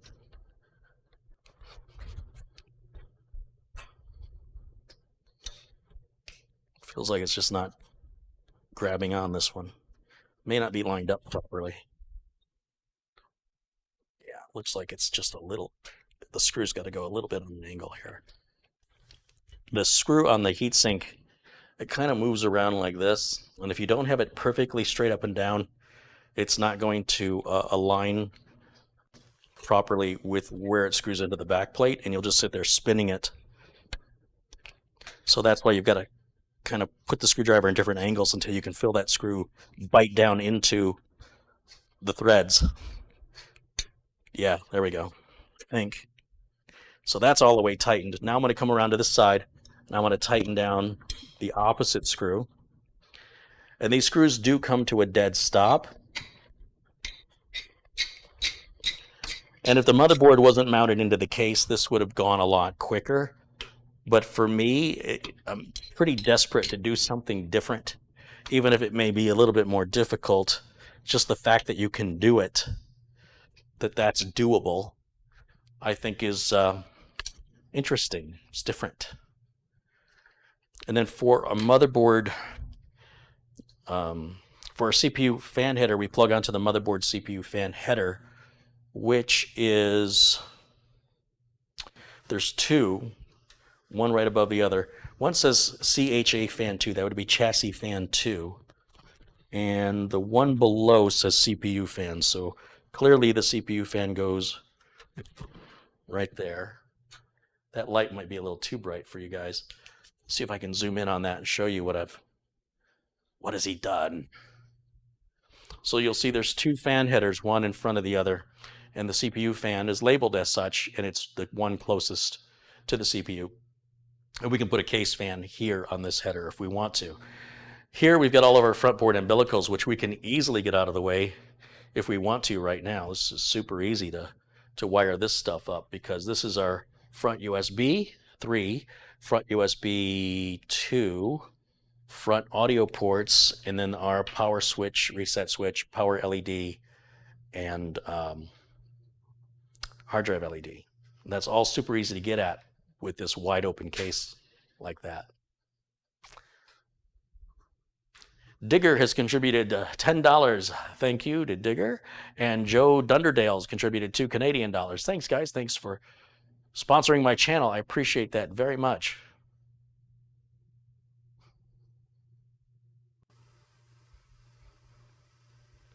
And Rick Lakes contributed $2. Thank you, Rick. Yes, if you are enjoying the content, there's a little thumb that you can click. And if you click on that, that tells me you're enjoying the content. If you don't click on it, I guess you're not liking it. I mean, it's not literally that thumb, but it's right underneath the video you're watching. Also, you can always click the subscribe button if you want to make yourself aware, want to be notified when new content is posted or when I go live. And it's kind of a two-step process. The first thing you do, besides hitting like, you don't have to hit like. The first thing you got to do is hit the red subscribe button, and then the little bell icon highlights, and you turn on notifications by ringing the bell. That's how that works. Okay.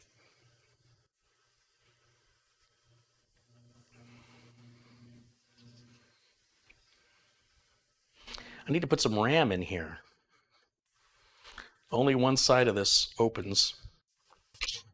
What sort of RAM should I put in there? Let me see what I've got. It's going to be 32 gig of something. That's all I know. That's all I have. Everything's 32 gigs around here. Team Vulcan T-Force. Yeah, we could do that. Sure. Let's try it. No, you know what? Let's not. Let's use the other Evo Spear memory I've got.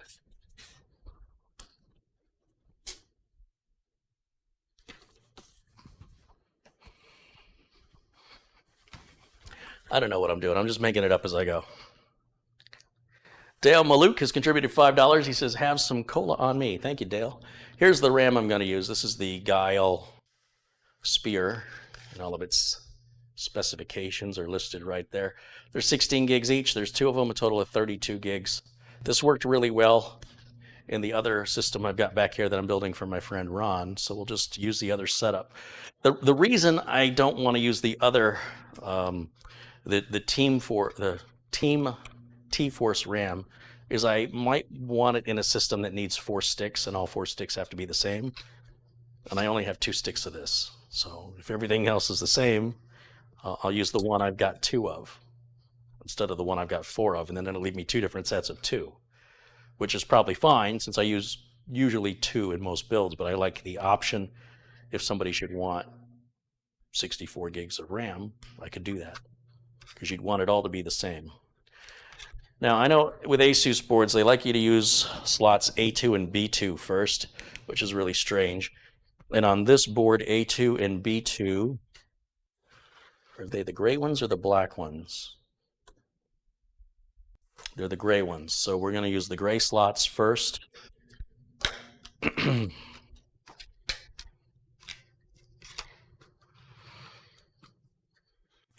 Make sure the RAM is aligned properly with the track. No force should be required. It should just seat very gently into the track. And once it does, use your thumbs, push down one corner, then the other corner. And usually you hear it click. I didn't hear this side click, so I'll pop it back out.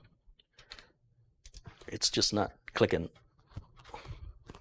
It's weird. I'm not comfortable unless I hear the click. All right, now. I guess that's going to do it. One last one. It's going to go into the other gray slot. Again, the RAM only goes in one direction. Don't use force. Line it up with the track. Once it's properly seated in the track, then you can forcefully push down and hear that click, or the subtle click-like sound. I got to get an M.2 drive in there. M.2, M.2. What should I use?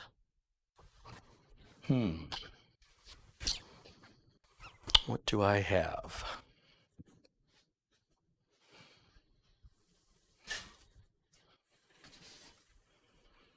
You know what? I've got this other gigabyte SSD, and I want to see if it behaves the same way as the other gigabyte SSD. I bought two of them at the same time, and then I can determine if it's a compatibility issue or I just got a bad unit. So if this one behaves the same way, I know it's something with perhaps firmware. Mike Dale's contributed $1 Canadian. Thank you, Mike. So this is the gigabyte SSD. This is 1 terabyte for $119.95 or something like that. And it's the cheapest 1 terabyte NVMe drive I could find currently.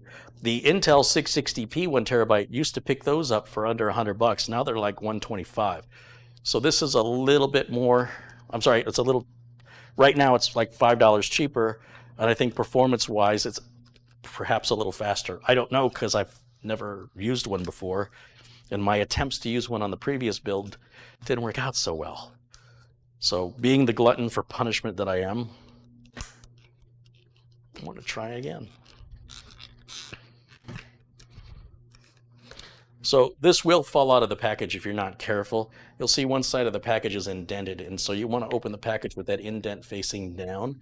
If you open it the opposite way, which is what I just did, it'll just fall out, hit the floor. Typically it won't cause any harm because it's just a simple little circuit board. It's really nothing to break. It's just a good idea and a general rule done to drop stuff. So that's going to go right into the M.2 slot right there. And you'll push it in on an angle. And then that little bag, this bag has a little screw, little bag with a little screw in there. Oh, there's a little standoff in there too. Do I have to put the standoff in? Yep. So there's a little standoff and a little screw that's got to go in. And the reason you've got to put it in is there are multiple lengths available of solid state drives, although this length is the one you're going to see an abundance of. In fact, finding one of a different length is actually quite difficult, but they're out there. And so there's different positions that you put the standoff in depending on the length of the SSD. This SSD is a 2280. That means it is 22 millimeters wide and 80 millimeters long. So on the motherboard, it'll probably have one of the little holes will say perhaps 80 next to it, but regardless, it's usually the last hole. Nope, this one actually goes to 110. So they do make them a little longer. So 80 falls sort of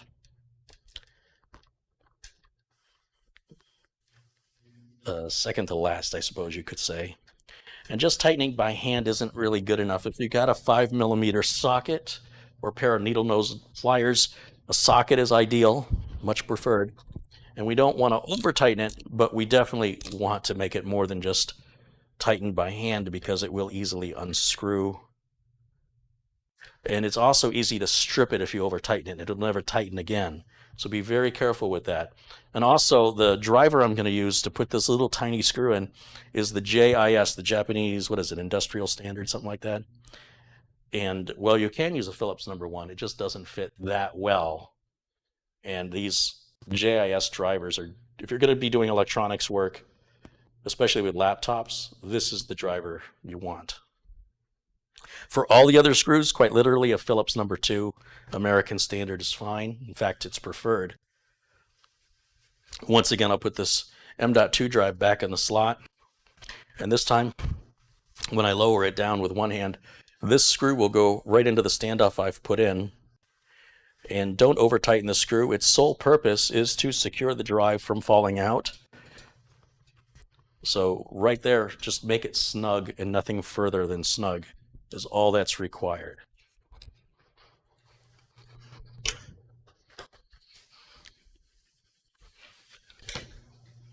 Samuel Ramos has contributed $9.99. Right on, Samuel. Thank you.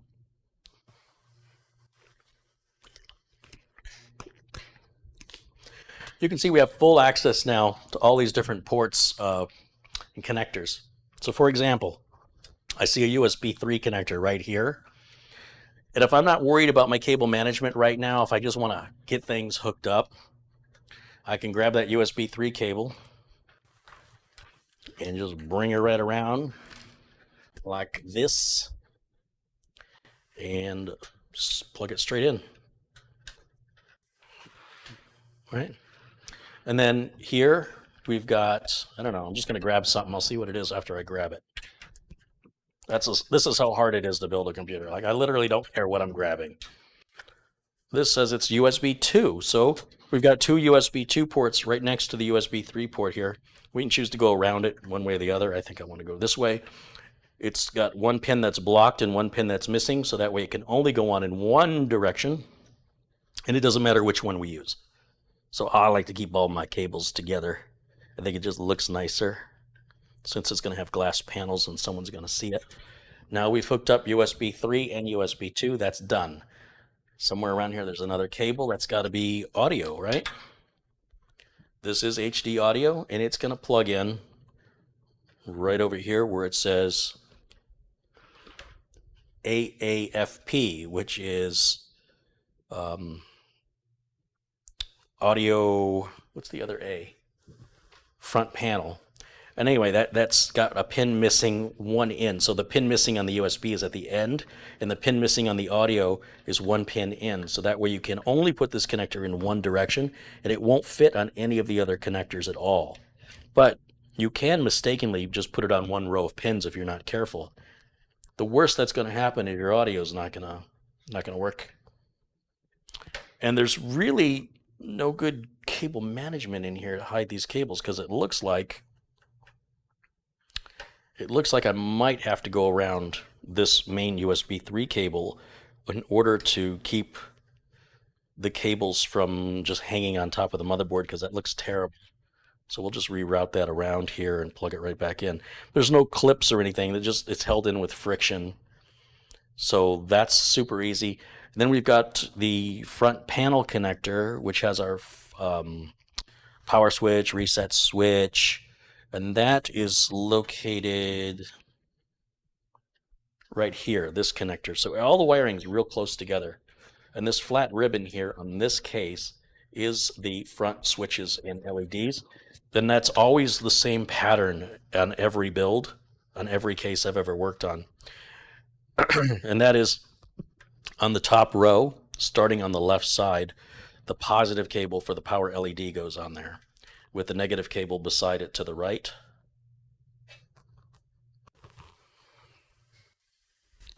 And if I can just straighten these out, so positive and negative for the power LED are going to go on the first two pins, starting from the left side, positive going to the edge.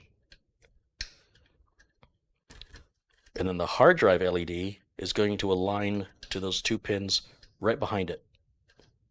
So that's taking up your first two pins on rows 1 and 2 of that connector. And then the power switch goes right next to the two pins right up against the power LED, of which we only have 2 pins left to use on that top row. And you'll notice these are all going on vertically. I'm not putting them, I mean, they're going on horizontally. I'm not putting them on vertically. The reset switch is going to go right beside the hard drive LED and right under or behind the power switch. I mean, that's all there is. We've done all the front cable management, or cable hookup. We haven't done any cable management. We've hooked all the cables up except for power supply. Now, once I put a power supply in here, we can test fire this bad. Well, I guess I need a graphics card. All right, so we need a graphics card and a power supply, and this thing should fire up.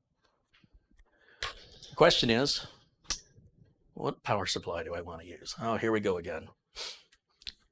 What do I have hanging around that I can use? What's open? Here's something open. I'm going to grab that. What is it? Don't know, don't care. What's the wattage? It'll be enough. How do you know if you don't look? Because it's a low power system. It's not going to use that much power. Whatever I got's more than enough. Well, you're careless. Yes, I am. Because building computers is super easy. It doesn't require, unless you're building a super high-end computer, it doesn't require that kind of attention.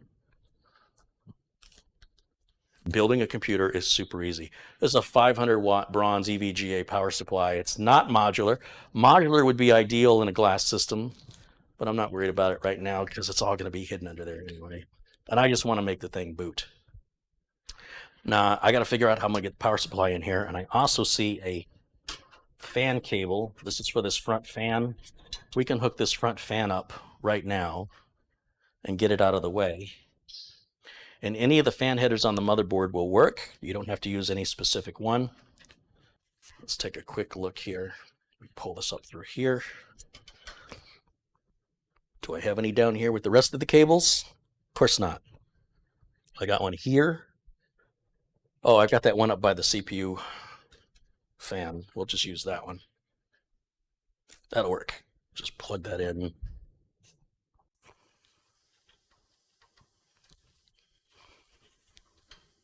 Right there.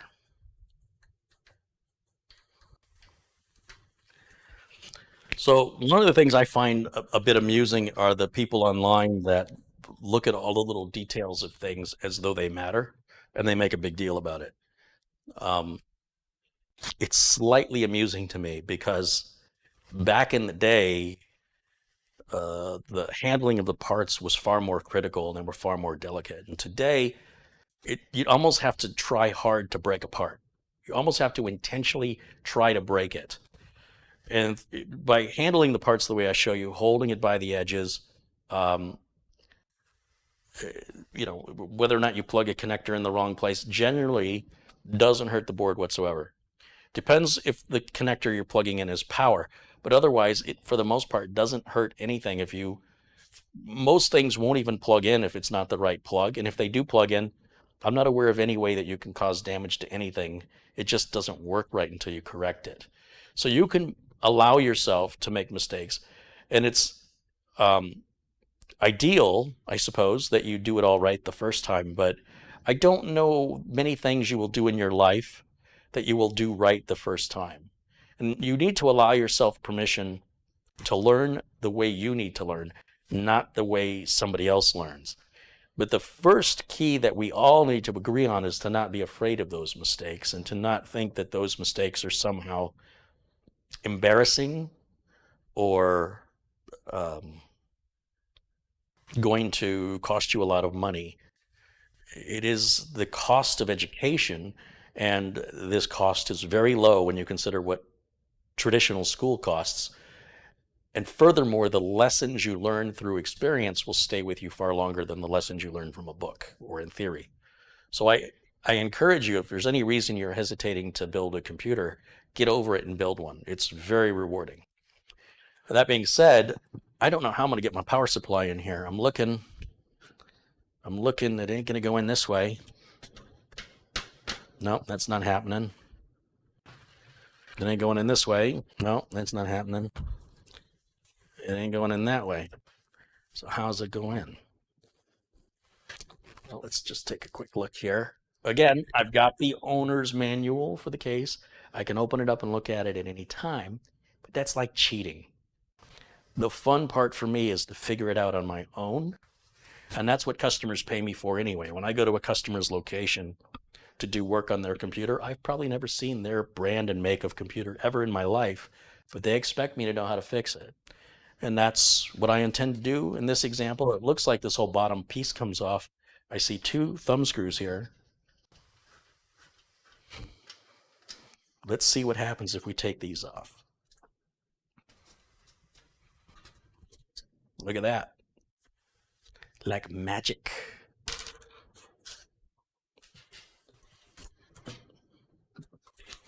A lot of times, if you use logic and you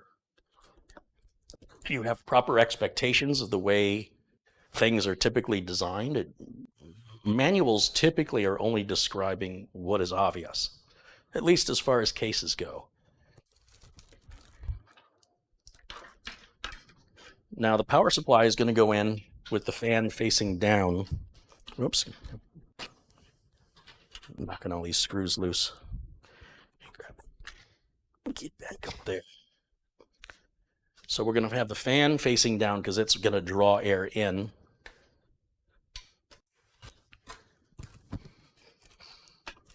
And that will align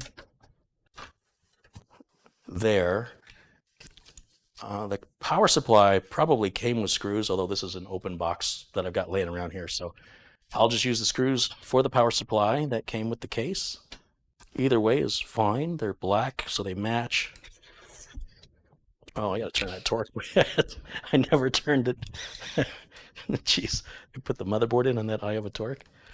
Okay, let's see. Let's go here. That's better.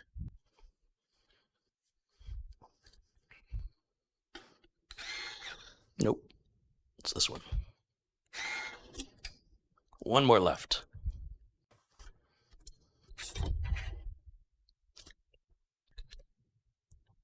So the point I was trying to make is, even though this is going to have glass here, most of these cables are going to be stuck under here where they're not really going to be seen anyway. And this will be for a graphics card. We're going to need that one. And we need 2 for the motherboard. The big one's going to go up through here. And the little one, is that on my side? No, it's going to be on the other side. Oh, it is on my side. So that can just come right through like this.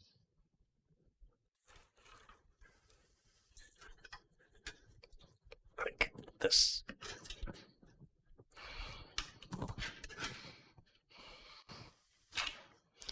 So this is an 8-pin CPU power connector. Look how easy it is to access that. This case makes it so easy. I'll give them credit. Super easy to work on. Although I'm realizing, no, that'll be all right. That'll be all right. I was going to say maybe this isn't going to go back on, but it actually has numerous places you can place it.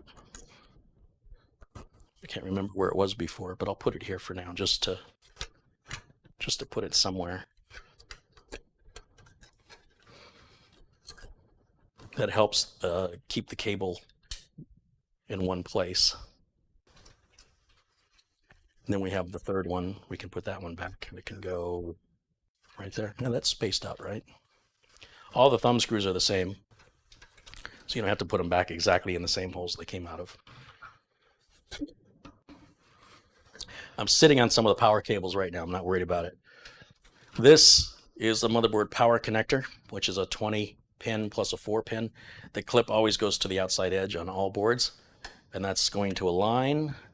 Again, don't put any force until you want it to align with the plug, or the plug to align with the socket. And as it starts to seat down, then you can apply some downward pressure to make sure that that clip on the side clicks into place. Now, if you've not done this a few times, you need to be patient. And then once it aligns, it seats, and then you can push down. And then you'll hear it click and it locks in. And I'll have to do something with this cable management later. As for the rest of these cables here, we don't need them for anything else. So by flipping the case back up on its side here, I can tuck them in. This is going to be used for our graphics card, so we're going to keep that one out and available. But the rest of these can just be kept out of sight, out of mind. We'll just tuck them in right there, and we can put the back, or the bottom rather, back on. Try to remember, did it go on this way? No, it went on this way, with the handle facing the back. It's got a little track. Once you put it on about, leaving about a half an inch, well, not even a half inch, a quarter of an inch, then it slides in, and it should lock in evenly. And then there's 2 thumb screws we took out that we'll put right back. One here, and one down here. And you'll see we've got the filter on the bottom for the air intake on the power supply. Don't forget about your filters, guys. If you have filters on the bottom, out of sight, out of mind, take them off and clean them. If you're not cleaning your filters, take them off and don't put them back. Because having no filter is better than having a clogged filter.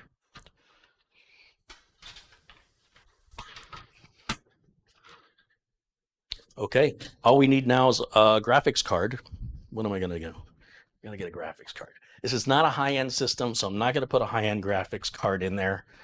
I'm sure I've got something here I can use. Something laying around.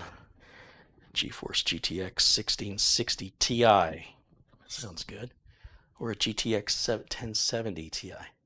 No, 1070 is too fancy. We'll do the 1660 Ti. What else do I have? I got a couple of used ones laying around. Nah, everything else is new. We'll keep everything new. It's been sitting in a box for 6 months, I think. It's a little dusty. Just a little bit, if you think I'm kidding. I've had it for a while. It's never been opened. Must have been on sale.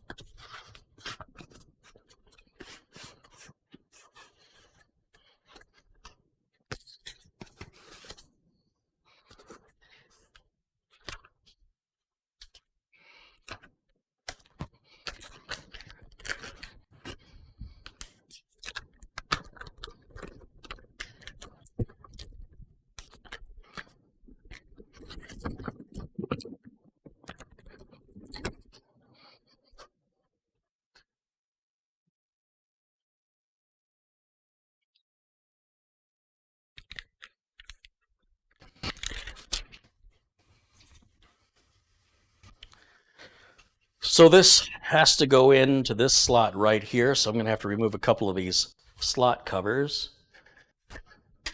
Well, at least there's no screws required to get this thing off I was complaining about, but I would just prefer that all of the screws were internal, that nothing was external like this. This just bothers me. And I think I should have to remove the first two, but I just want to verify that. And the way I'm going to do that is by lining up this card into the slot without pressing it in, and then seeing where it aligns. So if it's going to go in right there, it aligns with the second and third one. See that? I would have taken out the once it's going to align with this one and this one, not these first two. I thought it would have been the first two.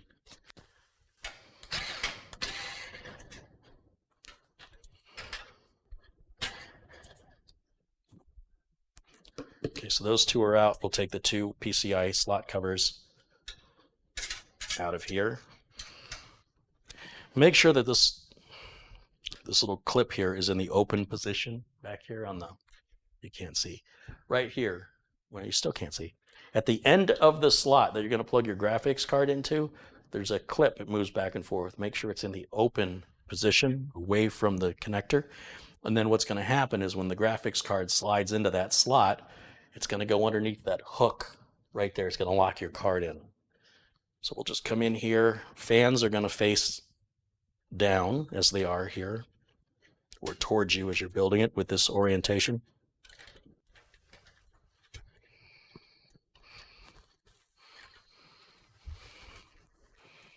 Again, you align the slot, you align the plug with the slot. Once it's aligned properly, then you can push down on it. And then that little connector should lock it in. And we can put the two screws that we had just removed right back in, which may require adjusting the card a little bit so the screws will align. Depending on the length and weight of the card and the design of the case, this sometimes takes a little bit of patience to get it aligned properly.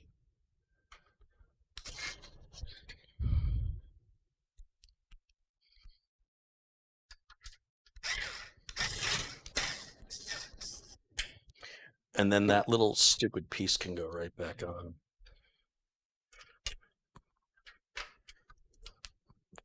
Is that what they call it in the instruction book? The little stupid piece?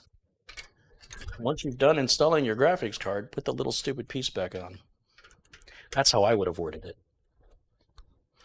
For some reason, they're not asking me to write a lot of user manuals. It should have come off a lot easier. Does this guy just complain about everything all the time? I don't know. Is that a complaint? This is the CPU, the power supply cable for the graphics card power. And again, there's kind of a cable management nightmare going on here, which I will sort through later. I just want to turn this bad boy on and see if it works. Kind of feel like I've earned that now.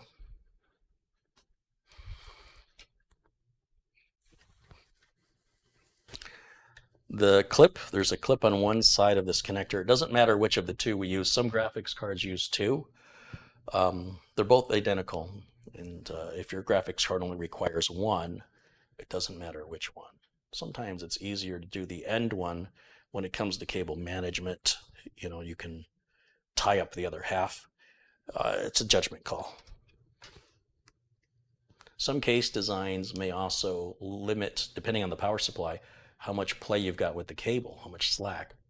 And you could be forced to use, although I've not quite seen that in a long time, you could be forced to use the cable on the connector on the end of the cable because it's a little bit longer to reach a far distance. Now, that is some of the ugliest cabling I've seen in a long time, and I can't wait to show that off with some glass panels, but I'll figure out the cable management later. We're ready to test fire it, and I want to do that right now. I'm really anxious now because everything's hooked up, all the cabling's hooked up, everything's ready to go. So we're going to grab an HDMI cable here first and foremost. I got to find an HDMI slot back here. That's great. I got to take this back off because they have these little dust covers installed, and with the screws securing the graphics card in, they're just not straight enough. That's DisplayPort. That's HDMI right there. DisplayPort, DisplayPort. This really needs to get pushed more this way, but that won't allow for it. Just the way they designed it, I guess. I don't know what to say. But I'm going to push it this way as I tighten the screws down to keep it from going from where it wants to go. And then we'll put this little piece back on. This piece that I like so much. I just like taking it on and putting it off. It's just what I live for. It's just such a normal thing that everybody has on their case. Totally justifiable. Industry standard plastic thingy that's going to break. To struggle with. Yeah, that's done. Okay, and now plugging in the HDMI cable. That's what I was doing, right? So we'll plug that in. Now, I don't have a monitor here, so I got to use your monitor. Okay, I'm using your monitor at home. If I plug into this graphics, I'm not going to see anything. That's the motherboard graphics, and nothing's going to happen. It's important you plug into the proper output for your video card. So I'll usually take that little plastic dust cover, and I'll plug it into the board so my customer doesn't call me and say, how come I don't have any video? So we'll just plug that right there. The other half, or the other end rather, of this cable, I'm going to plug this into the back of your monitor right now. So that's going to go back here. I need a power cable and I need a keyboard and a mouse. So here's a wireless keyboard and mouse. It's got the little dongle right here. One dongle for both keyboard and mouse. Plug it into any available USB port, doesn't matter. That one looks good to me. Let me make sure they're both turned on. Let me move these screws out of the way. Power supply is in the off position on the switch, and I'm going to grab my power cable and we'll plug it in right down here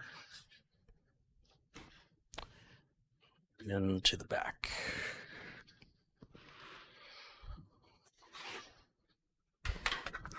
Right here. Flip the switch on. You see we've got some lights on the motherboard that have come on. And if I hit the power switch, these fans should start spinning, and I'll flip the input over to your monitor. Fans are all spinning. Let's go to your monitor. The no signal is a normal sign. That's what we want to see until it initializes. Give it a moment to initialize. This could take 60 to 90 seconds, and we will hopefully get some video here in a moment. This is kind of the nail-biting part of the build where you're powered on and you're waiting for that first power on self-test, which is what it's just doing right now. Finally, it got there. And now it's not going to have anything to boot to because we have no operating system. It does detect that we've got the new CPU installed. It does recognize the CPU as a Ryzen 5 3600 6-core processor. And now I can put in a USB flash drive that has Windows 10 installation media on it. And I've got a video that shows you how you can make your own. I'm going to hit reset. Why did reset not work? Do I not have? There it goes. So I'm going to reset it. And this time when it boots, it should auto sense the flash drive. and automatically boot from the flash drive, which again is the Windows 10 install media, because there's nothing else it can boot from. It doesn't have a choice. There's no optical drive. The M.2 drive has no operating system, no partition, and no format. But apparently I'm wrong, because it still wants us to go into the setup. So we'll hit F1 to run setup. And we'll see what we've got in here. There might be a BIOS update that we could address as well. I'm going to leave everything basically alone in here, and I'm just going to hit F10, which is save and exit. And ideally, when it boots now, it shouldn't give us any more problem, and it should start up right to the USB flash drive to begin the Windows 10 installation process, which will automatically partition and format the M.2 drive.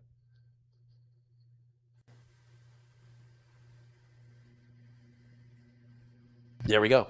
So it is working as it should, and Windows 10 should install relatively quickly. And while we're doing this, I can turn on camera 1 again, and then I can put myself right over here so you can see everything is real. I'm not superimposing anything or doing any camera trickery, because, you know, guy in his kitchen with a $10,000 video editing rig is clearly a thing on YouTube. Probably is. So right here for the Windows 10 install, we'll start by hitting next and install now. And hopefully this will all happen quickly. With regards to this, let's see, the power LED is on. Hard drive LED should be blinking. Oh, I guess there isn't a light on this fan. Good. I'm happy with that. On the pictures, it shows an RGB fan, but maybe this didn't come with it or something. I'm fine with it. Down here, we'll say, I don't have a product key. And that way we can install Windows 10 Pro, which I do have a product key for. We'll install Windows 10 Pro. We'll have to agree to the end user license agreement, and then we'll do custom install. Here it sees the 1 terabyte gigabyte NVMe drive. We'll hit next, and it will make several partitions, format those partitions, and install Windows 10 right now. And while we're waiting, I'll give a couple shouts out here to some folks that have contributed during the broadcast that I've missed. Patricia Runyon contributed $2. Mike Dale, $2.40 Canadian. Said, I just found a way to clear off the prepaid card. Right on, Mike here. Got any more prepaid cards? I'm your guy. Madi Yoel contributed $20. Hey, Madi, good to see you. Thank you. Spiros Z contributed $5 Canadian and says, I've been a fan since about 8 years ago. Wow. I built 2 PCs since then, and I just wanted to say thanks. Right on. Well, thank you. Thanks to all of you. Make sure we've got some more friends in blue here. Michael Dane has contributed $5. He says, that's a great build, Carey. You're like the master of computer builds. Well, master of something. Hugh Wong contributed $2. Thank you, Hugh. Samuel Ramos and Mike Dale again. Johnny Zemer with a $5 contribution. Thomas Robinson with £5. And I think I got everybody else. Did I miss anyone? If so, you be sure and shoot me out in the chat room. I mean, just let me know. Right now, we've got 1,383 people watching. Give me a shout out. Let me know, where are you in the world? Where are you watching me from? What state? What country? I'm pretty sure I know the planet. You don't have to be that specific.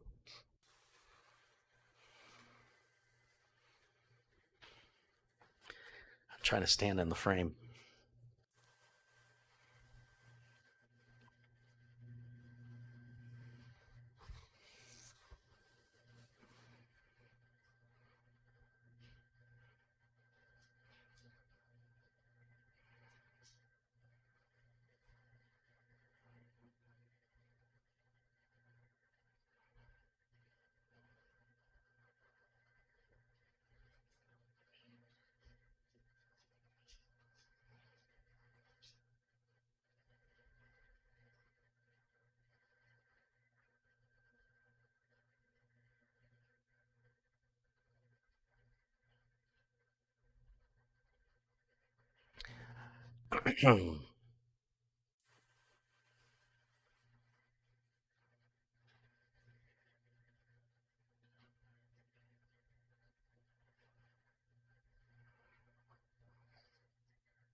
John Williams says, hey, Carey, nice build. He's watching us from Madison, Wisconsin. Right on.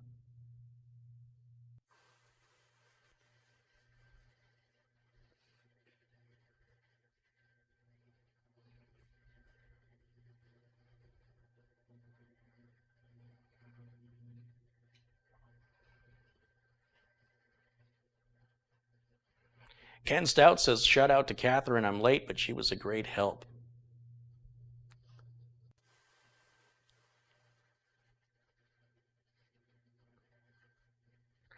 Folks joining us from St. Louis and Cincinnati, Australia, North Carolina, Oregon, Missouri, Australia, the UK, lots of folks joining us there from Michigan, New Mexico, Louisiana, and Thailand, Alabama, Canada, Pennsylvania, New York City,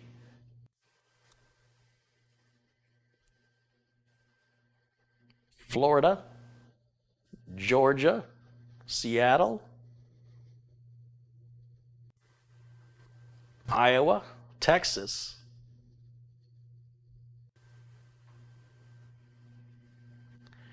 okay, so now it's waiting on me here. I just realized. So I'm going to click OK for United States. You see how quick that Windows 10 installs these days. It's pretty fast on a modern system. And we're going to skip any secondary keyboard language. And I'm going to say I don't have internet. That's critical. Continue with limited setup. And the reason it's critical is because I want to create a local user account. I don't want a Microsoft account. We'll just call it user. I'll hit enter and hit enter again for the password. Then it will prompt. And with the rest of this is a choice you can make. I usually just say no, and I'll let the customer decide what they want to do, which includes declining that as well. And I turn everything off but the location service. That way the time zone can be set automatically to the customer that ends up with this system. That's pretty much it. Windows is installed. Now, as I mentioned, there is no customer for this build, and you'll also notice these fans on the graphics card are not turning. And they're not turning because the graphics card, displaying a desktop is not difficult work. When we really press the graphics card hard, when we make it work, those fans will come on when it needs additional cooling. But right now it's not even breaking a sweat. So to keep the noise down, to keep the dust down, and to keep the energy usage down, the electricity usage, those fans are off, and that's normal. Many power supplies work the same way, and there's even many 4-pin style fans for cases and all-in-one radiators that will do the exact same thing. So don't let that concern you, unless they never come on, in which case it might be something to look into. So if anybody's interested in purchasing the system and you want to make some changes to it, something you want to add or remove or change, certainly open to that. You'll have to reach out to me through my email address, which you can reach out to me if you go to the Tech-Vets website, www.tech, or the minus, vets, V-E-T-S, like veterans, tech-vets.com. On the right side, you'll see a button that says to contact Carey Holzman. You click on it, and that's how you can reach out to me. And at this point, we're looking at just doing some Windows updates and installing some drivers, and it's pretty much good to go. As you can see, the time and the BIOS, the date and the time are set for the country it was made in, which is several hours ahead of the US, which is why it says it's Friday. Or is it? No, is it Thursday? No, it's Friday. It says it's Friday the 8th, which it is not yet. And then it also says it's 10 a.m. So there's like a 13 or 14-hour difference from the factory time where this board was made, and that's normal. That's how they come out of the box.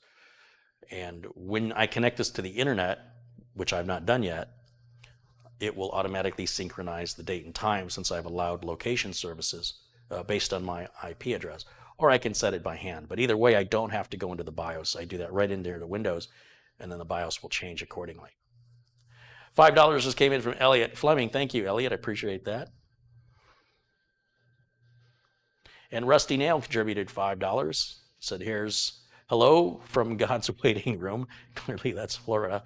Richard Sobolesk, hold on a minute. Richard Sobolewski has contributed $5. He says, keep it up, my man. I'm from Kissimmee, Florida. Right on. Thank you, Richard. And Rusty Nail.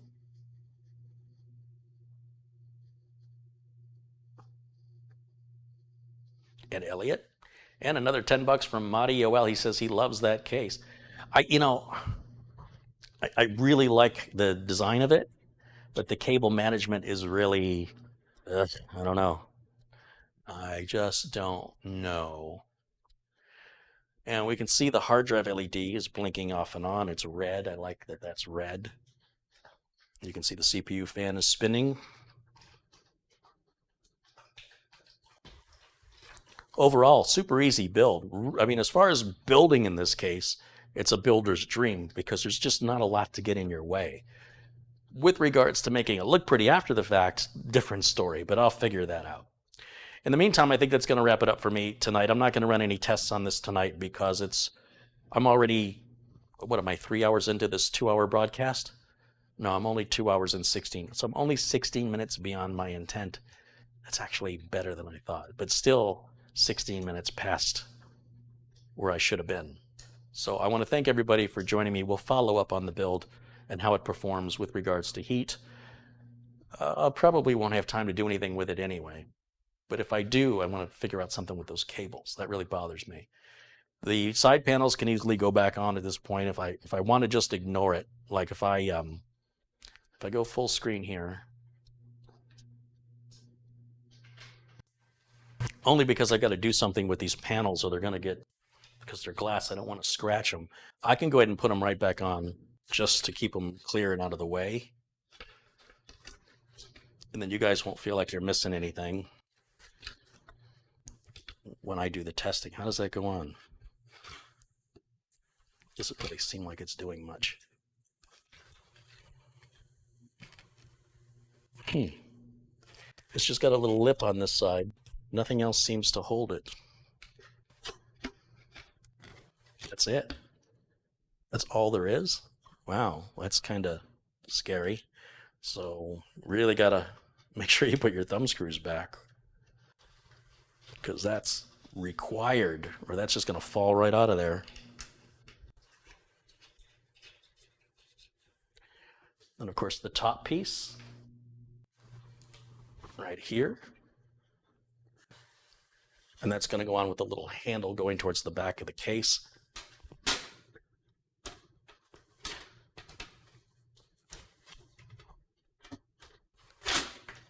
Once again, it's got a little lip here that's hooking underneath the front.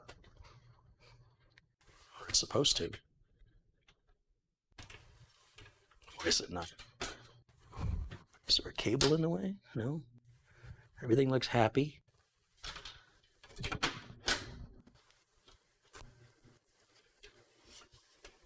I guess that's as far as it goes.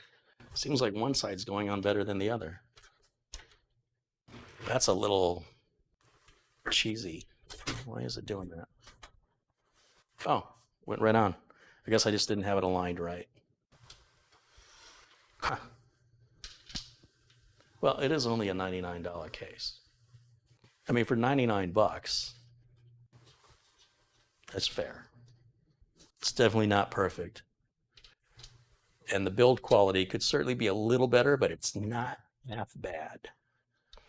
And in my book, that means it's half good. And a case like this wouldn't be uncommon to be around twice the price. So it's about half the price, and it's about half as good. You are getting what you pay for. Actually, I think you're getting pretty good value here. Considering some of the other cases I've seen available at different price points, this feels like a pretty good deal. I'm running into a cable length issue, so I can't turn this for you to see it. I'm just going to put that final panel on.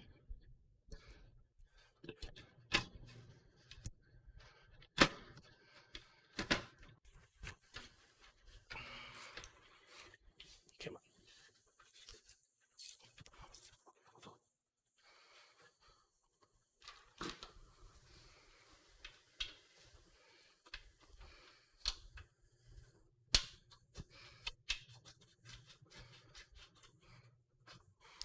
Okay, now there's another thumb screw somewhere.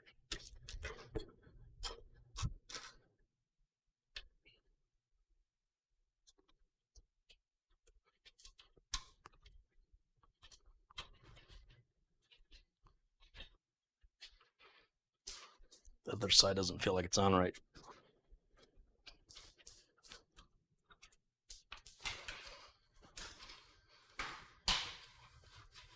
I guess you just have to tighten the thumb screws down until it aligns flush here.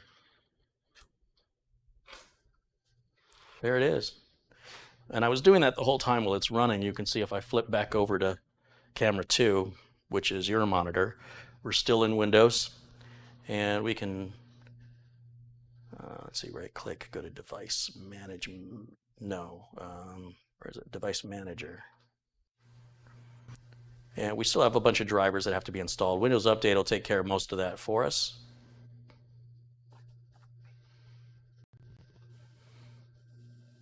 And I'm just kind of curious if we shut it down. Whew, that was a pretty quick shutdown. I'm going to power it back up. 3, 2, 1. There's the power. Let's see how long it takes to boot back into Windows.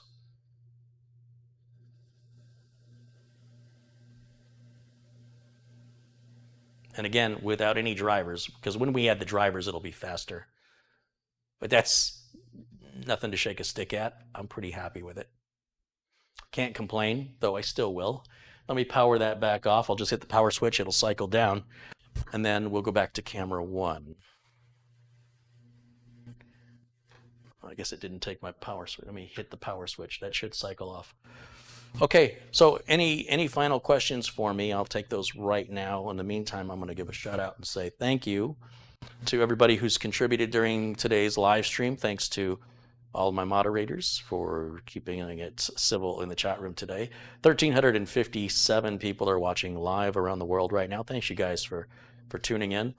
And a shout out again to Mario Elliot Fleming, Rusty Nail, Richard Sobolewski, Patricia Runyon, Mike Dale, Mario again, Spiros Z, Michael Dane, Hugh Wong, Samuel Ramos, Mike Dale, Johnny Zeimer, Thomas Robinson, Dale Maluk, Rick Lakes, Joe Dunderdale, Digger, Mike Dale again, thank you Mike, Rick Hubbard, Joseph Hawkins, Sharon Idle, Armando Garcia, Ferris Alamay, Justin Havu, Chris Mahoney, Raymond Brusayas, Mats Carlson, Simpletech, Rudiger Luthi, JC, Mark Stevens, David Anderson, Justin Havu again, Jason Baum, It's Tech Time, Ryan Farmer with that 50-pound contribution. Thank you so much, Ryan. Jeremy Kramer, and of course, our good friend and first contributor during today's live broadcast, John Wilson. Thanks you guys so much for keeping me sponsor free here on the channel. And 3Jersey24 has contributed $4.99. Thank you so much. And thank you to everybody else who is kind and supportive in the chat room. I appreciate that.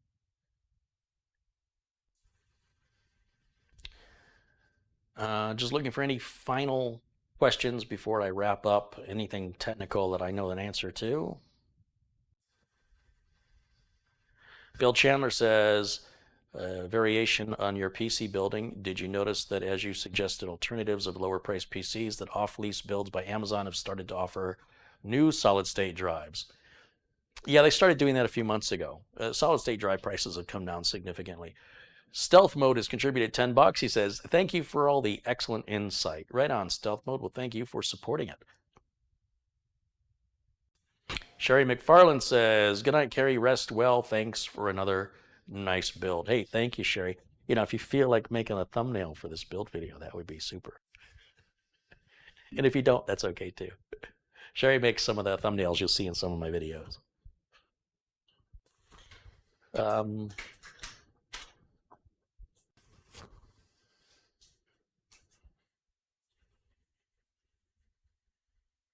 My PC is not turning on. Can you help me? I cannot, but there's a free technical support website called techguy.org. And if you go to techguy, GUI.org, there are folks there that will be more than happy to help you with that. Paul says, thanks for the entertainment, Carey. Hey, Paul, thanks for joining me.